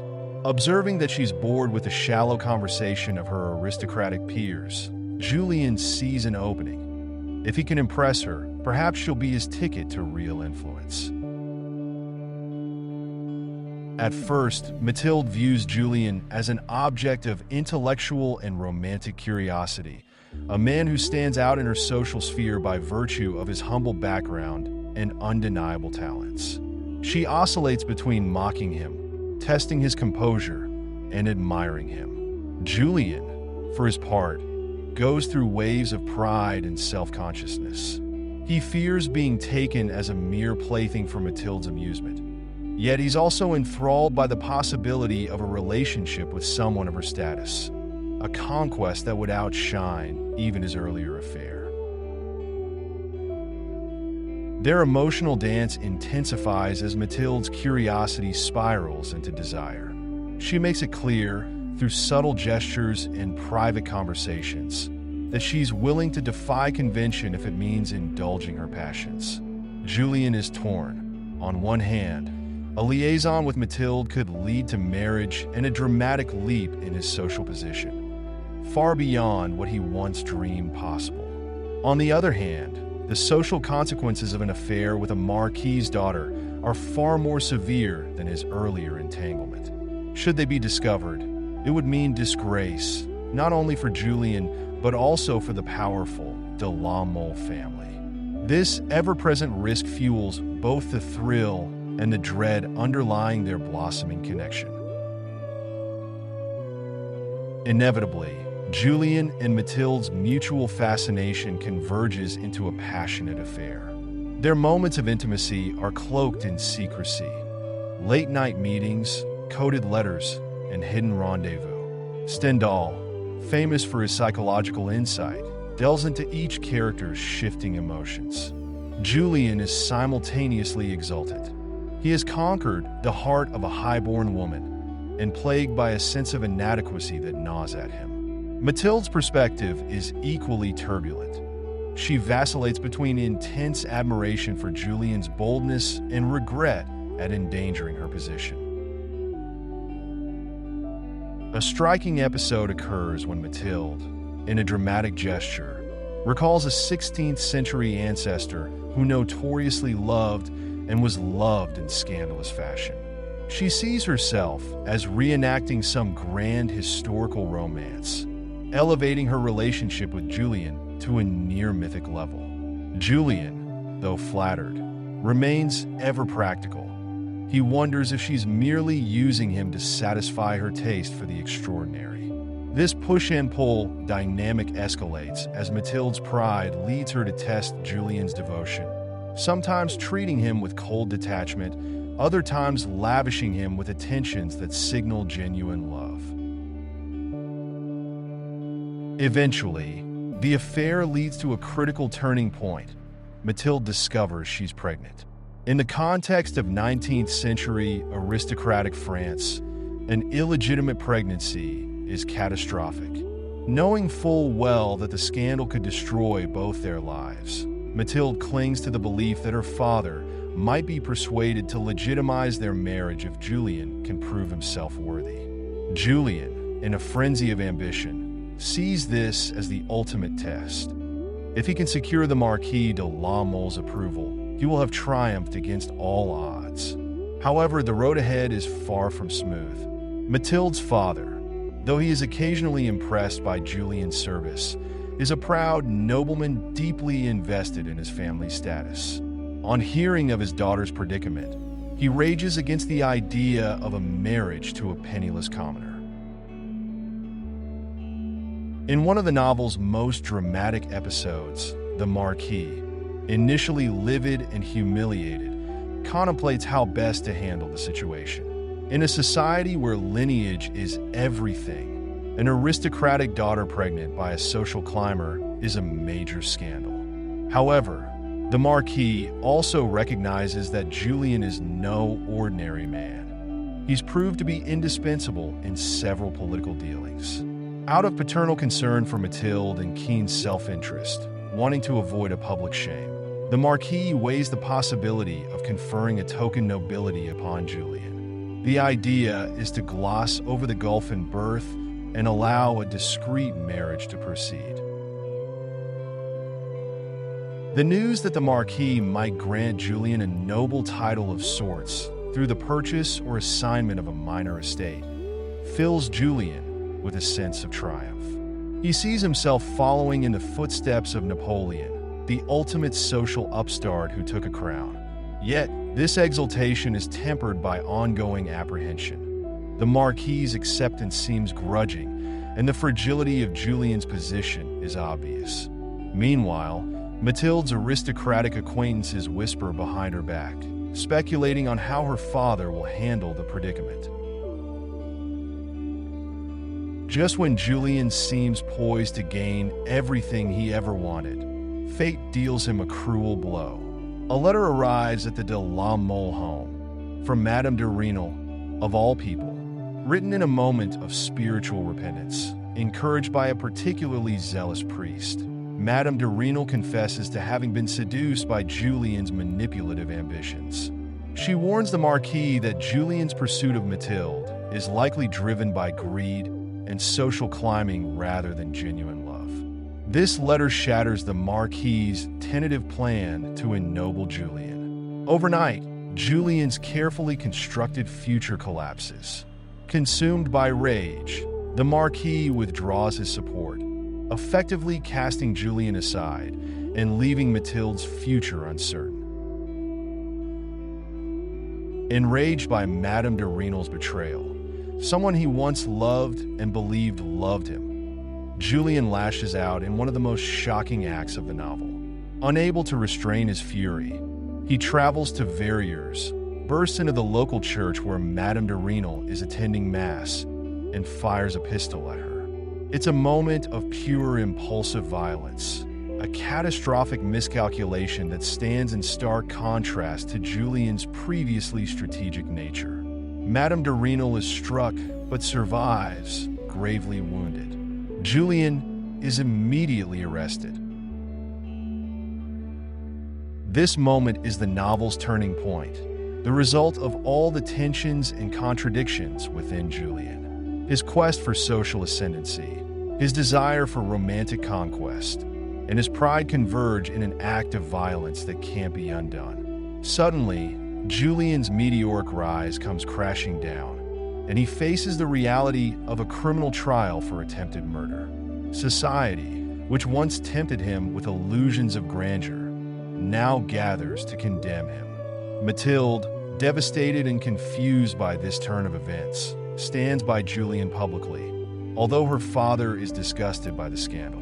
In a surprising twist, Madame de Renal, despite being shot by Julien, also comes to his defense, claiming she forgives him and urging the courts for leniency. Julien's trial becomes a spectacle in the town and across the region, encapsulating the novel's themes of hypocrisy, ambition, and moral complexity. The prosecutors paint him as a scheming social climber who tried to murder his former lover to silence her revelations. Julien, though aware of his guilt, feels a surge of pride in refusing to grovel for mercy. Instead, during his testimony, he offers a blistering critique of a society that denies people of talent any means of advancement other than duplicity. He admits that he is a product of his times, and that his ambition, while misguided, is rooted in a desire to achieve greatness in a world rigidly stratified by birth. Mathilde remains in the public eye, showing unwavering loyalty. She pleads with her father and uses every connection she has to spare Julien from the guillotine. Madame de Renal, too, expresses forgiveness and tries to intercede. Despite these efforts, the judicial machinery and the weight of public opinion are against him. The sensational nature of his crime, attempted murder in a church of a defenseless woman, makes a plea for mercy nearly impossible. In a last, desperate moment, there's a flicker of hope when Madame de Renal testifies that she still loves Julien and that her letter to the Marquis was written in a moment of religious guilt, heavily manipulated by a confessor who exploited her conscience. She insists that she never intended to destroy Julien, nor did she expect him to react with violence. But the damage is done. Julien is found guilty and sentenced to death. What once seemed like a triumphant rise now ends in a stark confrontation with mortality. Once condemned, Julien is placed in solitary confinement, where he undergoes a profound transformation. Cut off from the hustle and bustle of social climbing, the illusions of romance, and the daily grind of ambition, he's forced to confront the depths of his own character. In these prison scenes, Stendhal brings to the forefront one of the novel's most potent themes, the capacity for introspection and emotional growth, even in the darkest circumstances. Julien realizes that beneath his desire for power and respectability, he truly did love both Madame de Renal and Mathilde, but in different ways. With Madame de Renal, he experienced a tender, almost innocent passion that represented acceptance and maternal warmth. With Mathilde, his love was interwoven with admiration for her daring spirit and the possibility of social elevation. Alone in his cell, Julien grapples with remorse over shooting Madame de Renal, acknowledging that it was not just an act of passion, but also a desperate assertion of control over a situation he felt slipping away. The more he reflects, the more he recognizes that his entire life's journey was defined by an unbridled pursuit of honor and status at all costs. During these final chapters, a curious reversal occurs in his relationships. Madame de Renal visits him, reaffirming her unconditional love and forgiveness, while Mathilde alternates between fierce devotion and moments of aristocratic pride. Madame de Renal's ability To forgive speaks to a form of love untainted by the calculations and power plays that once occupied Julian's mind. Stendhal deftly portrays these emotional complexities, showing that though Julian may be condemned by society, he finds an inner redemption through genuine remorse and a recognition of love's true nature. As Julian's execution date approaches, his bond with Madame de Renal grows ever more poignant. She holds out hope that the sentence might be commuted, though Julian himself is skeptical. He increasingly values each passing moment, cherishing the authenticity of love that no longer needs to mask itself behind ambition or pretense. In these soul-bearing encounters, both characters achieve a measure of peace. For Madame de Renal, the emotional storm that once tormented her has quieted into a gentle acceptance of her love for Julian, even though it's destined to end tragically. For Julian, these last days confirm that love, not social status, is the most profound experience life offers.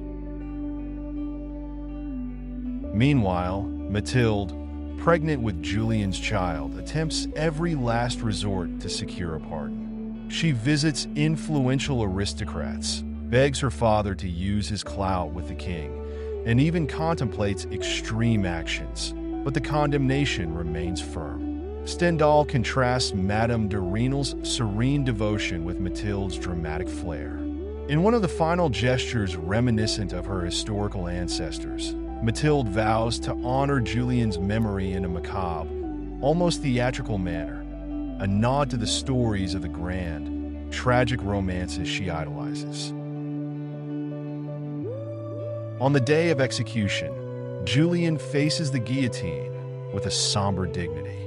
His final moments are a testament to his moral awakening. He openly declares his love for Madame de Renal and expresses regret for the harm he has done. The public gathers, some out of morbid curiosity, others to see justice served upon a social upstart who dared to breach the invisible barriers of class. In a deeply affecting scene, Julian meets his fate, leaving behind a swirl of conflicting emotions in those who witnessed his journey. Mathilde, in a dramatic and macabre gesture that mirrors the tales of aristocratic heroines from centuries past, takes Julian's severed head and buries it herself, an action that cements her place as a figure driven by romantic ideology and pride. The child she carries will grow up without its father, bearing a tarnished legacy in the eyes of the aristocracy. Madame de Renal, for her part, is devastated by Julian's death. Stendhal suggests that she soon succumbs to her heartbreak, dying out of grief and leaving behind the memory of a love that was, in many ways, the truest experience of Julian's life. Thus ends The Red and the Black, in a flurry of tragic consequences unleashed by ambition, passion, social constraints, and personal flaws. Julian Sorrell embodies the struggle between wanting to rise above one's station and adhering to moral or emotional truths. His downfall is intimately linked to his impatience to succeed and his inability to reconcile genuine love with calculating ambition. Stendhal critiques a society that forces men like Julian to adopt hypocrisy or manipulation just to gain a foothold in the world. From Verrières to the Parisian salons, Julian confronts a rigid class structure wherein nobility mocks, yet secretly envies the talents of those beneath them. Both the provincial bourgeoisie, exemplified by M. de Renal, and the high aristocracy, represented by the de la Mole family, suffer from deep-seated hypocrisy. They claim virtue, but practice exclusionary tactics that trap those of lower status. Julian's dual affairs with Madame de Renal and Mathilde highlight the complexities of desire shaped by social context. Madame de Renal's love is maternal and self-sacrificing, while Mathilde's love is fiery and bound up in notions of heroism and defiance. In both, real human connection clashes with external pressures, gossip, reputation, and class pride, and those pressures ultimately distort or destroy the relationships. Stendhal's commitment to psychological realism sets The Red and the Black apart from many novels of its time. We're given window after window into Julian's thoughts, his pride, his insecurities, his fantasies, and his moments of lucidity. This interior focus underscores how personal psychology can both mirror and collide with broader societal forces. The novel's title evokes multiple interpretations. On a literal level, red and black are the colors of the military uniform and the priest's cassock, reflecting the two paths to power in Restoration France. Symbolically, they also suggest passion, red for love or revolutionary fervor, and asceticism or authority, black for the church, but also the cloak of formality and mourning. Julian oscillates between these two realms, never fully belonging to either. Reading The Red and the Black is an emotional experience precisely because Stendhal not only portrays societal machinations, but also invites us into the intimate corners of his characters' minds. We see Julian's early desires, feel his thrill of conquest, witness his betrayals, and ultimately watch his self-realization in prison. The novel's tragic conclusion resonates beyond mere melodrama, reflecting the harsh realities of a world that offers few pathways for genuine self-fulfillment unless one is born into privilege. Madame de Renal's quiet strength and love remain one of the novel's most poignant elements, illustrating the destructive effects of jealousy, guilt, and social fear. Her spiritual crisis, manipulated by a confessor, leads to the letter that seals Julian's fate. Yet, her ultimate forgiveness and her heartbreak mirror the novel's central lesson: that true connection and sincere feeling often stand apart from society's artificial demands. Mathilde, conversely, captures the restless energy of an aristocracy that is itself searching for meaning. Her fascination with grand historical gestures and romantic ideals clashes with the routine superficiality of her world. In her final act, burying Julian's head, Mathilde cements her place as a creature of passion and pride, alienated from the complacent aristocratic circle that found her daring and unconventional nature both appealing and alarming. By ending the story in a tragic resolution, Stendhal critiques not just Julian's personal failings, but the social order that shaped him. He invites the reader to question whether Julian ever had a fair chance at honest success. Might he have led a quiet, fulfilling life if not for a society that worships status while punishing those who seek it without proper credentials? In examining this question, Stendhal situates the novel firmly in the context of post-revolutionary France, a country still grappling with the tension between the memory of meritocratic glory under Napoleon and the realities of a restored monarchy that venerates birthright and wealth.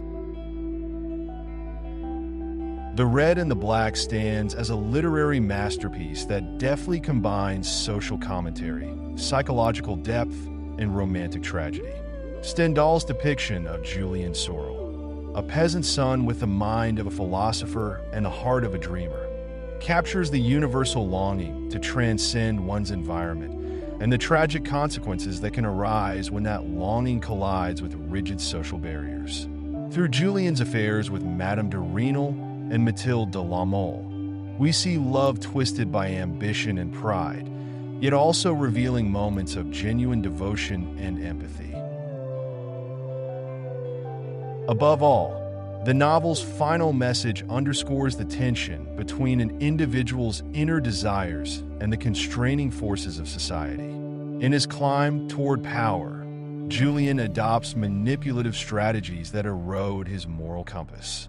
Only when he confronts the near certainty of death does he achieve clarity about what truly matters: love, remorse, and the authenticity of the human connection he once underestimated. While his story ends tragically, it remains a resonant cautionary tale about the cost of unchecked ambition and the pitfalls of a society in which birthright often eclipses genuine merit. In conclusion, The Red and the Black invites us to reflect on the ways in which social structures can limit individual potential and distort genuine human emotions. As you've now heard the full, spoiler-filled journey of Julian Sorrell, his humble beginnings, passionate entanglements, dramatic leaps in status, and ultimate downfall, hopefully you come away with a sense of the novel's intense emotional stakes and timeless relevance. It is at once a love story and a social satire, an exploration of personal identity under oppressive norms, and a poignant study of how ambition can both elevate and destroy a young, brilliant spirit. Stendhal's work endures because it resonates on multiple levels: historical, psychological, and deeply human. It reminds us that even amid the most rigid hierarchies, the forces of love, pride, and ambition can collide in unpredictable, often heartbreaking ways. Imagine stepping into a world where your very presence, your words, your hopes, and your dreams all drift before the eyes of others, yet remain unseen. A world where the color of your skin renders you both hypervisible and completely invisible. Welcome to Ralph Ellison's Invisible Man, a powerful, haunting novel set primarily in the early 20th century United States, where the social landscape is shaped by the lingering legacy of slavery, the push and pull of Northern and Southern sensibilities, and the uncertain future of racial identity in modern America. Our protagonist, whose name we never learn, stands at the center of this swirling vortex of expectations and betrayals, trying to carve out his own identity in a society that refuses to see him as a full, autonomous human being. The story opens not on a sunny, hopeful morning, but in near total darkness, except for 1,369 electric light bulbs blazing in a cramped underground hole. Here, the narrator, the so-called Invisible Man, has taken refuge from a hostile world. He's literally beneath the streets of New York City, living like a phantom in a hidden space that he's illegally wired for electricity. This clandestine refuge becomes his personal think tank, a secret laboratory of memory and reflection, where he can look back on the long, twisted road that brought him to this point. He begins to tell us his tale, transporting us back in time to the early days of his life in the American South. We find him as a young, bright, and idealistic black student. He's been raised to believe that if he works hard, respects the rules, and stays polite, he'll be rewarded with opportunities and recognition. And at first, it appears to be true. He's been invited to give a speech in front of a gathering of the town's leading white citizens. He's elated at this chance. His speech, focused on humility and social responsibility, is sure to impress these pillars of the community. But when he arrives, he's startled by the bizarre and brutal spectacle that unfolds. Before he can speak, he is forced to participate in a battle royale, a savage boxing match where he and other young black men, blindfolded and terrified, must fight each other for the amusement of the white crowd. It's a humiliating and painful ordeal, complete with electrocuted rugs covered in fake gold coins intended to make these young men scramble and suffer. By the time the narrator finally delivers his speech, bloodied and shaken, the white men barely pay attention to his earnest words. Nonetheless, he's awarded a scholarship to a prestigious black college. It's a hollow triumph, delivered as if it were a prize for surviving a sadistic game. With this scholarship, he heads off to a respected black college set in the lush green heart of the South. Here, The narrator idolizes the college's president, Dr. Bledsoe, and strives to impress him. He's learned to speak the language of Booker T. Washington-esque accommodation, believing that by showing himself intelligent, humble, and hardworking, he can rise above prejudice. One afternoon, he's assigned to drive a wealthy white trustee of the college, a man named Mr. Norton, around the countryside. This car ride, meant to be a simple errand, quickly turns into a dangerous detour. Seeking to impress Mr. Norton, the narrator inadvertently takes him to a poor area where they encounter the disturbing story of Jim Trueblood, a black man accused of incest with his own daughter. Norton, horrified and yet perversely fascinated, presses the narrator for more insight and soon becomes distressed and overwhelmed by the encounter. In a panic, the narrator stops at the Golden Day, a ramshackle tavern and brothel that's supposed to provide relief for the trustee. Instead, chaos ensues. Among the strange, unruly group of patrons, Black World War I veterans who are mentally unstable, prostitutes, drunks, the trustee nearly collapses. It's a scene of wild disorder, and the narrator is deeply shaken. He's certain he's let everyone down.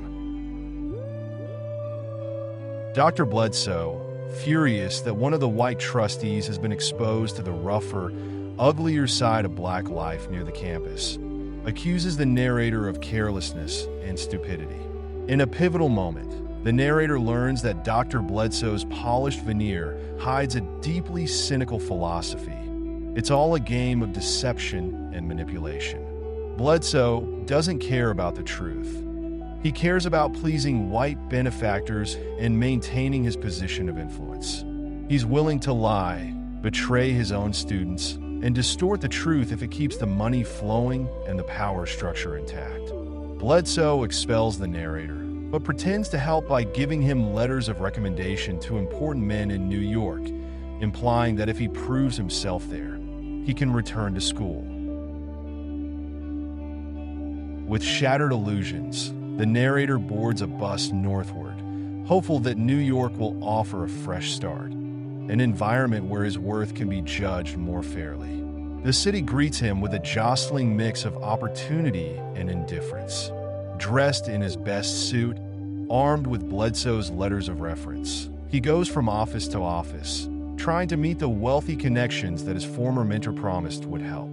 Days turn to weeks, and each letter leads to polite rejections or condescending advice. Eventually, he learns a crushing truth. Dr. Bledsoe's letters were sabotage, warning these northern benefactors to keep him away and under no circumstances offer him assistance. The narrator's trust is broken again. The world he thought he understood, where merit and obedience were rewarded, proves to be a cruel illusion. Desperate for work, the narrator takes a job in a paint factory, one famous for its pure, bright white paint. The company's slogan brags about keeping America clean and pure, an unsettling metaphor for racial attitudes.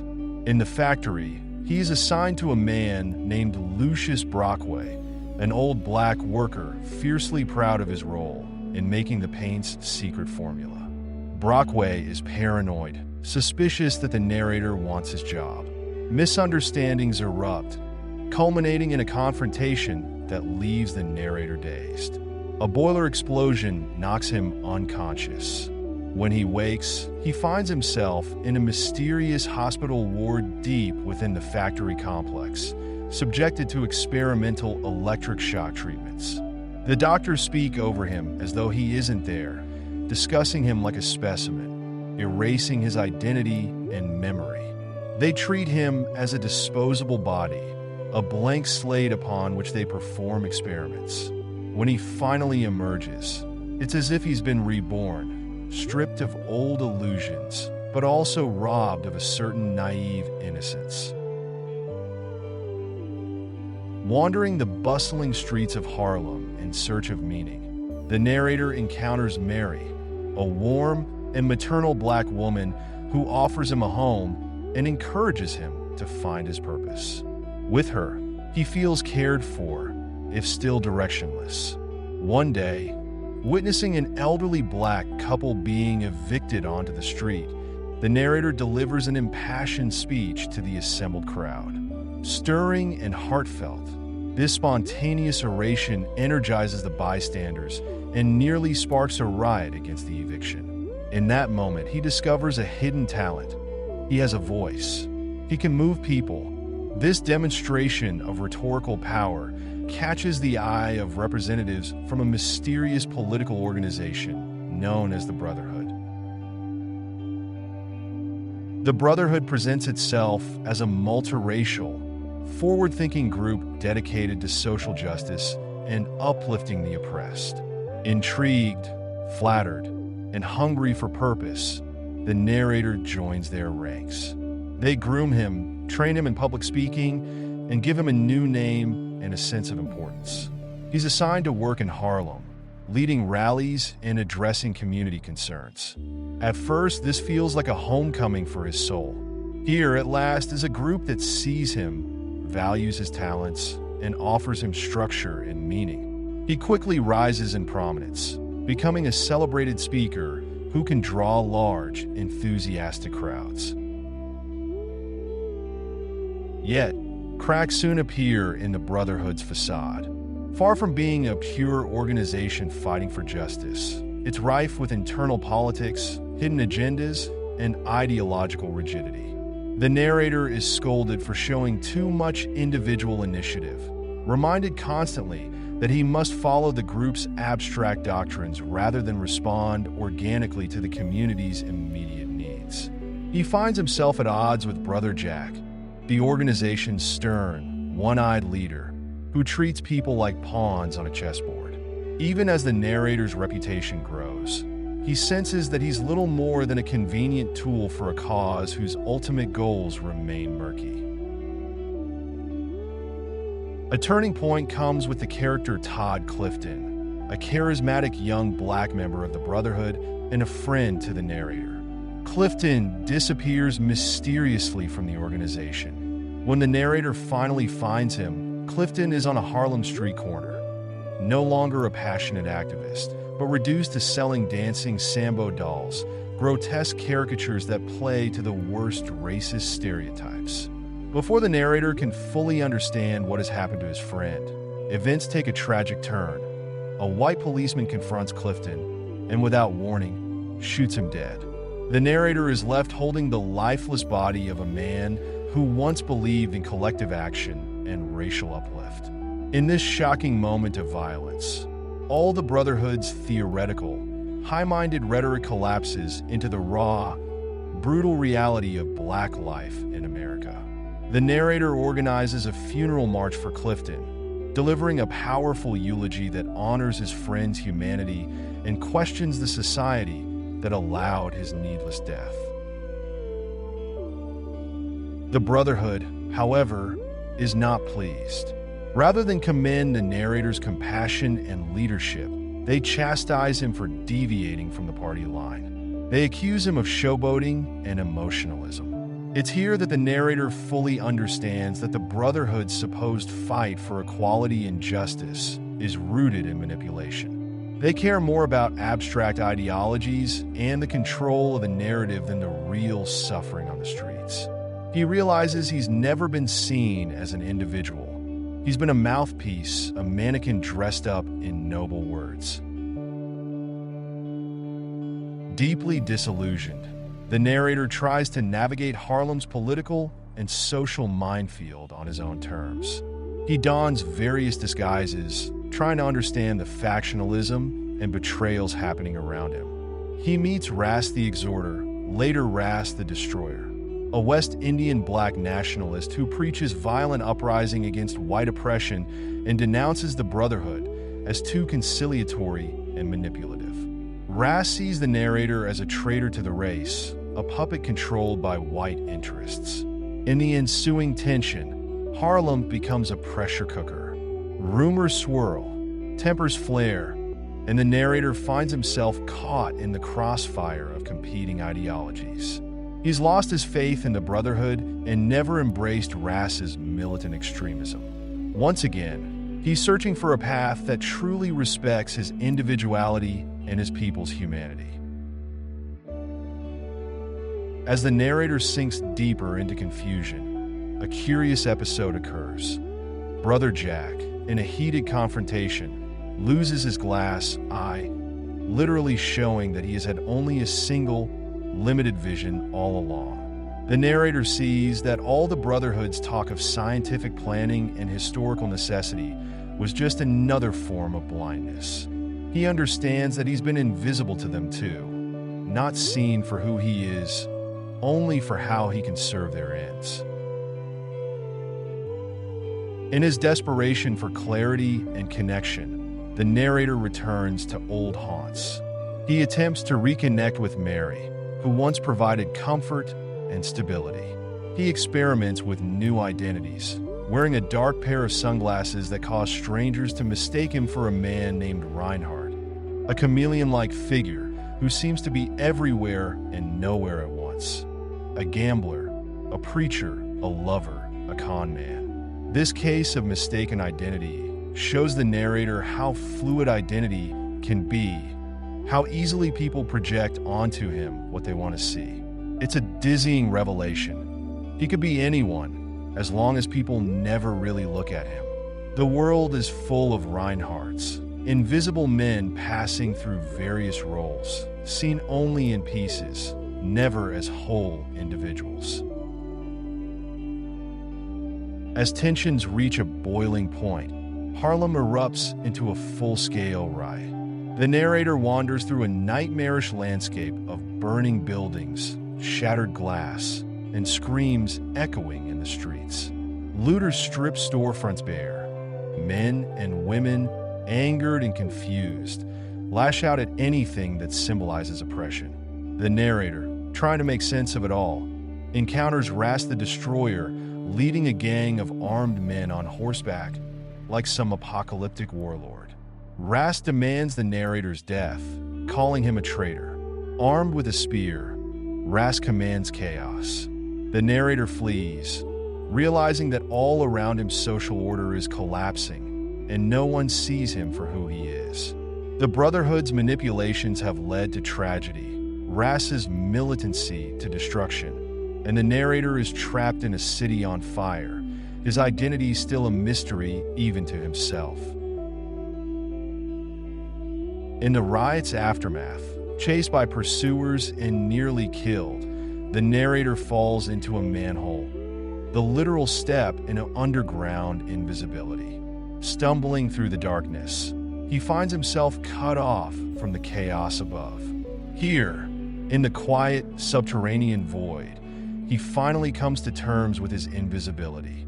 This is not just a physical invisibility, but the metaphorical kind that has followed him all his life. The expectations of white trustees, the deceit of Dr. Bledsoe, the exploitation by the Brotherhood, the racial stereotypes.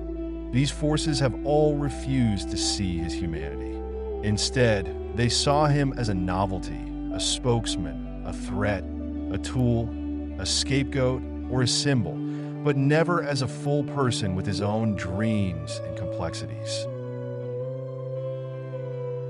Now we circle back to where we began. The narrator in his underground lair, lighting up his space with an outrageous number of bulbs, powered by electricity he steals from the city's grid. Here, he reflects on the journey that brought him beneath the streets. He hasn't given up on life. Instead, he's in a chrysalis stage, contemplating his experiences and identity.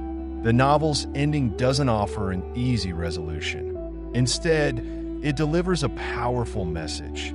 Before the narrator can re-enter society, he needs to understand himself, his history, and the systems that seek to define him. He's invisible not because he lacks substance, but because the world is unwilling or unprepared to truly see him.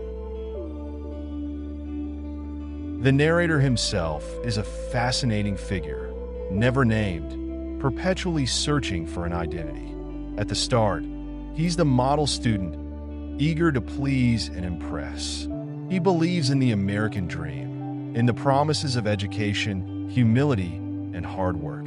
Throughout his journey, though, he's let down by every institutional authority he respects. His transformation is slow and painful. He peels away layers of naive optimism, learns to distrust those in power, and finally arrives at a place of wary self-awareness. By the end, he's someone who understands that the key to freedom lies in acknowledging the complexity of his own identity, even if that means embracing the notion of invisibility as a starting point rather than an endpoint. Dr. Bledsoe, the college president, initially appears as a self-made success story, a black leader running a prestigious institution. But we quickly learn that Bledsoe's success is built on deceit. He is a gatekeeper willing to crush young, promising black minds if it means maintaining his own position of privilege. He's an embodiment of betrayal from within one's own community, showing how oppression can be internalized and turned against the vulnerable. Mr. Norton, the white trustee, is a symbol of paternalistic benevolence gone wrong. He sees the black college students as part of his own destiny, his philanthropic legacy. Yet his curiosity is voyeuristic. He's shocked and titillated by the misery of True Blood's story, and ultimately he's too fragile to face the truth of the world he claims to be helping. His discomfort and eventual abandonment highlight how white patronage often serves the ego of the benefactor more than the real needs of those supposedly being helped. The Brotherhood's key figure, Brother Jack, presents a cold, intellectual approach to social activism. He's interested in theories, historical inevitabilities, and controlling the narrative. He plucks the narrator from obscurity not out of respect for his talents, but as part of a larger strategy to influence Harlem. Jack and the Brotherhood stand for the danger of ideological extremism, where individuals become cogs in a machine rather than cherished, autonomous contributors. Todd Clifton is a tragic figure. Once a charismatic young activist full of potential, he becomes disillusioned and drops out of the struggle. His selling of Sambo dolls suggests a surrender to cynical despair. When he's gunned down, it's a violent reminder that the world is indifferent to black life. His death galvanizes the narrator, forcing him to question the Brotherhood's motives and the worth of any group that can't see the human cost beneath their slogans. Ras the Exhorter, later Ras the Destroyer, is the opposite extreme of the Brotherhood. While the Brotherhood buries its racial concerns under Marxist theory and abstraction, Ras embraces race wholeheartedly, calling for direct, violent confrontation. He too fails to see the narrator as an individual. He wants warriors, not nuanced thinkers. Ras's transformation from a passionate exhorter to a destructive force mirrors the riot's shift from righteous anger to chaotic violence. Mary, the warm-hearted woman who shelters the narrator, offers a moral anchor and a sense of community. She's not trying to manipulate him. She feeds him, encourages him, and wants him to find his place and voice. Yet, even Mary is left behind as the narrator plunges into a world where he must face the complexity of power and identity politics. Still, her kindness stands out in a story filled with betrayal. Invisible Man deals heavily with invisibility as a metaphor for racial and individual identity. The narrator's invisibility stems from the refusal of others, white, black, rich, poor, to see him clearly. They see stereotypes, ideologies, or tools instead of a human being. This invisibility parallels the broader social condition of African Americans in a racially stratified society, where visibility often means exposure to harm, and invisibility can mean erasure of personhood. Identity is another central theme. The narrator grapples with who he is supposed to be: the model student, the hopeful applicant, the dutiful employee, the passionate activist, or the cunning chameleon who can slip into a new persona at will. Each role is defined by someone else's expectations, and only when he retreats underground does he begin to define himself on his own terms. Identity in Invisible Man is fluid, not fixed, and must be reclaimed from a world that imposes limiting labels. Power and manipulation run through every page. Dr. Bledsoe wields power by kowtowing to white interests while secretly pulling strings behind the scenes. The Brotherhood wields power through collectivism and ideology, believing that individuals must be sacrificed to the greater good. Rast tries to seize power through brute force and militant rhetoric. Over and over, the narrator is caught in these power struggles, learning that no group has a monopoly on truth or justice. Ultimately, power without empathy and respect reduces people to pawns. There's also the theme of double consciousness, inspired by W.E.B. Du Bois' concept of Black Americans seeing themselves through their own eyes and through the eyes of a racist society. The narrator continually tries to reconcile how he views himself with how others view him. For most of the book, he's trapped by external perceptions. Only at the end does he accept his invisibility and begin forging a self-awareness that transcends the white gaze, the black gatekeepers, and the political manipulators. The South in the novel's opening chapters is lush, green, and full of outwardly genteel manners. But beneath its surface hospitality lies a strict racial hierarchy enforced by violence and humiliation. The genteel surroundings of the Black College are also deceptive. It's a carefully manicured environment designed to impress wealthy white donors rather than cultivate genuine intellectual freedom. New York City, by contrast, bursts onto the page with its noisy streets, its mix of cultures and classes, its promise and peril. Harlem in the novel is a place of black vitality, art, music, and culture, yet it's also fraught with tensions between moderates and militants, reformers and revolutionaries, poverty and prosperity. Factories churn out paint to whiten the world, and the city's underground, its cellars, basements, and manholes, hints at a hidden dimension of existence beneath the polished veneers of skyscrapers and bright lights. The atmosphere oscillates between hope and despair, aspiration and disillusionment. Parades, rallies, and speeches generate excitement and a sense of forward momentum. But these moments of communal uplift often give way to scenes of violence, betrayal, and confusion. The resultant mood is charged, electric, and at times surreal, especially in scenes like The Golden Day, where the line between sanity and madness blurs. It's easy to feel the narrator's heartbreak when he learns that his beloved mentor, Dr. Bledsoe, has deceived him. We share his humiliation at the Battle Royale, his sense of wonder and confusion as he steps into the bustling streets of Harlem, his shock and grief at Clifton's brutal death, and his terror as he flees from Rass's spear in the riot. The emotional arc follows a young man's journey from faith to cynicism, and finally to a cautious, self-defined understanding. It's not a clean triumph. He doesn't emerge as a celebrated hero, but rather a survivor who has gained the strength to see the world's cruelty without succumbing to it.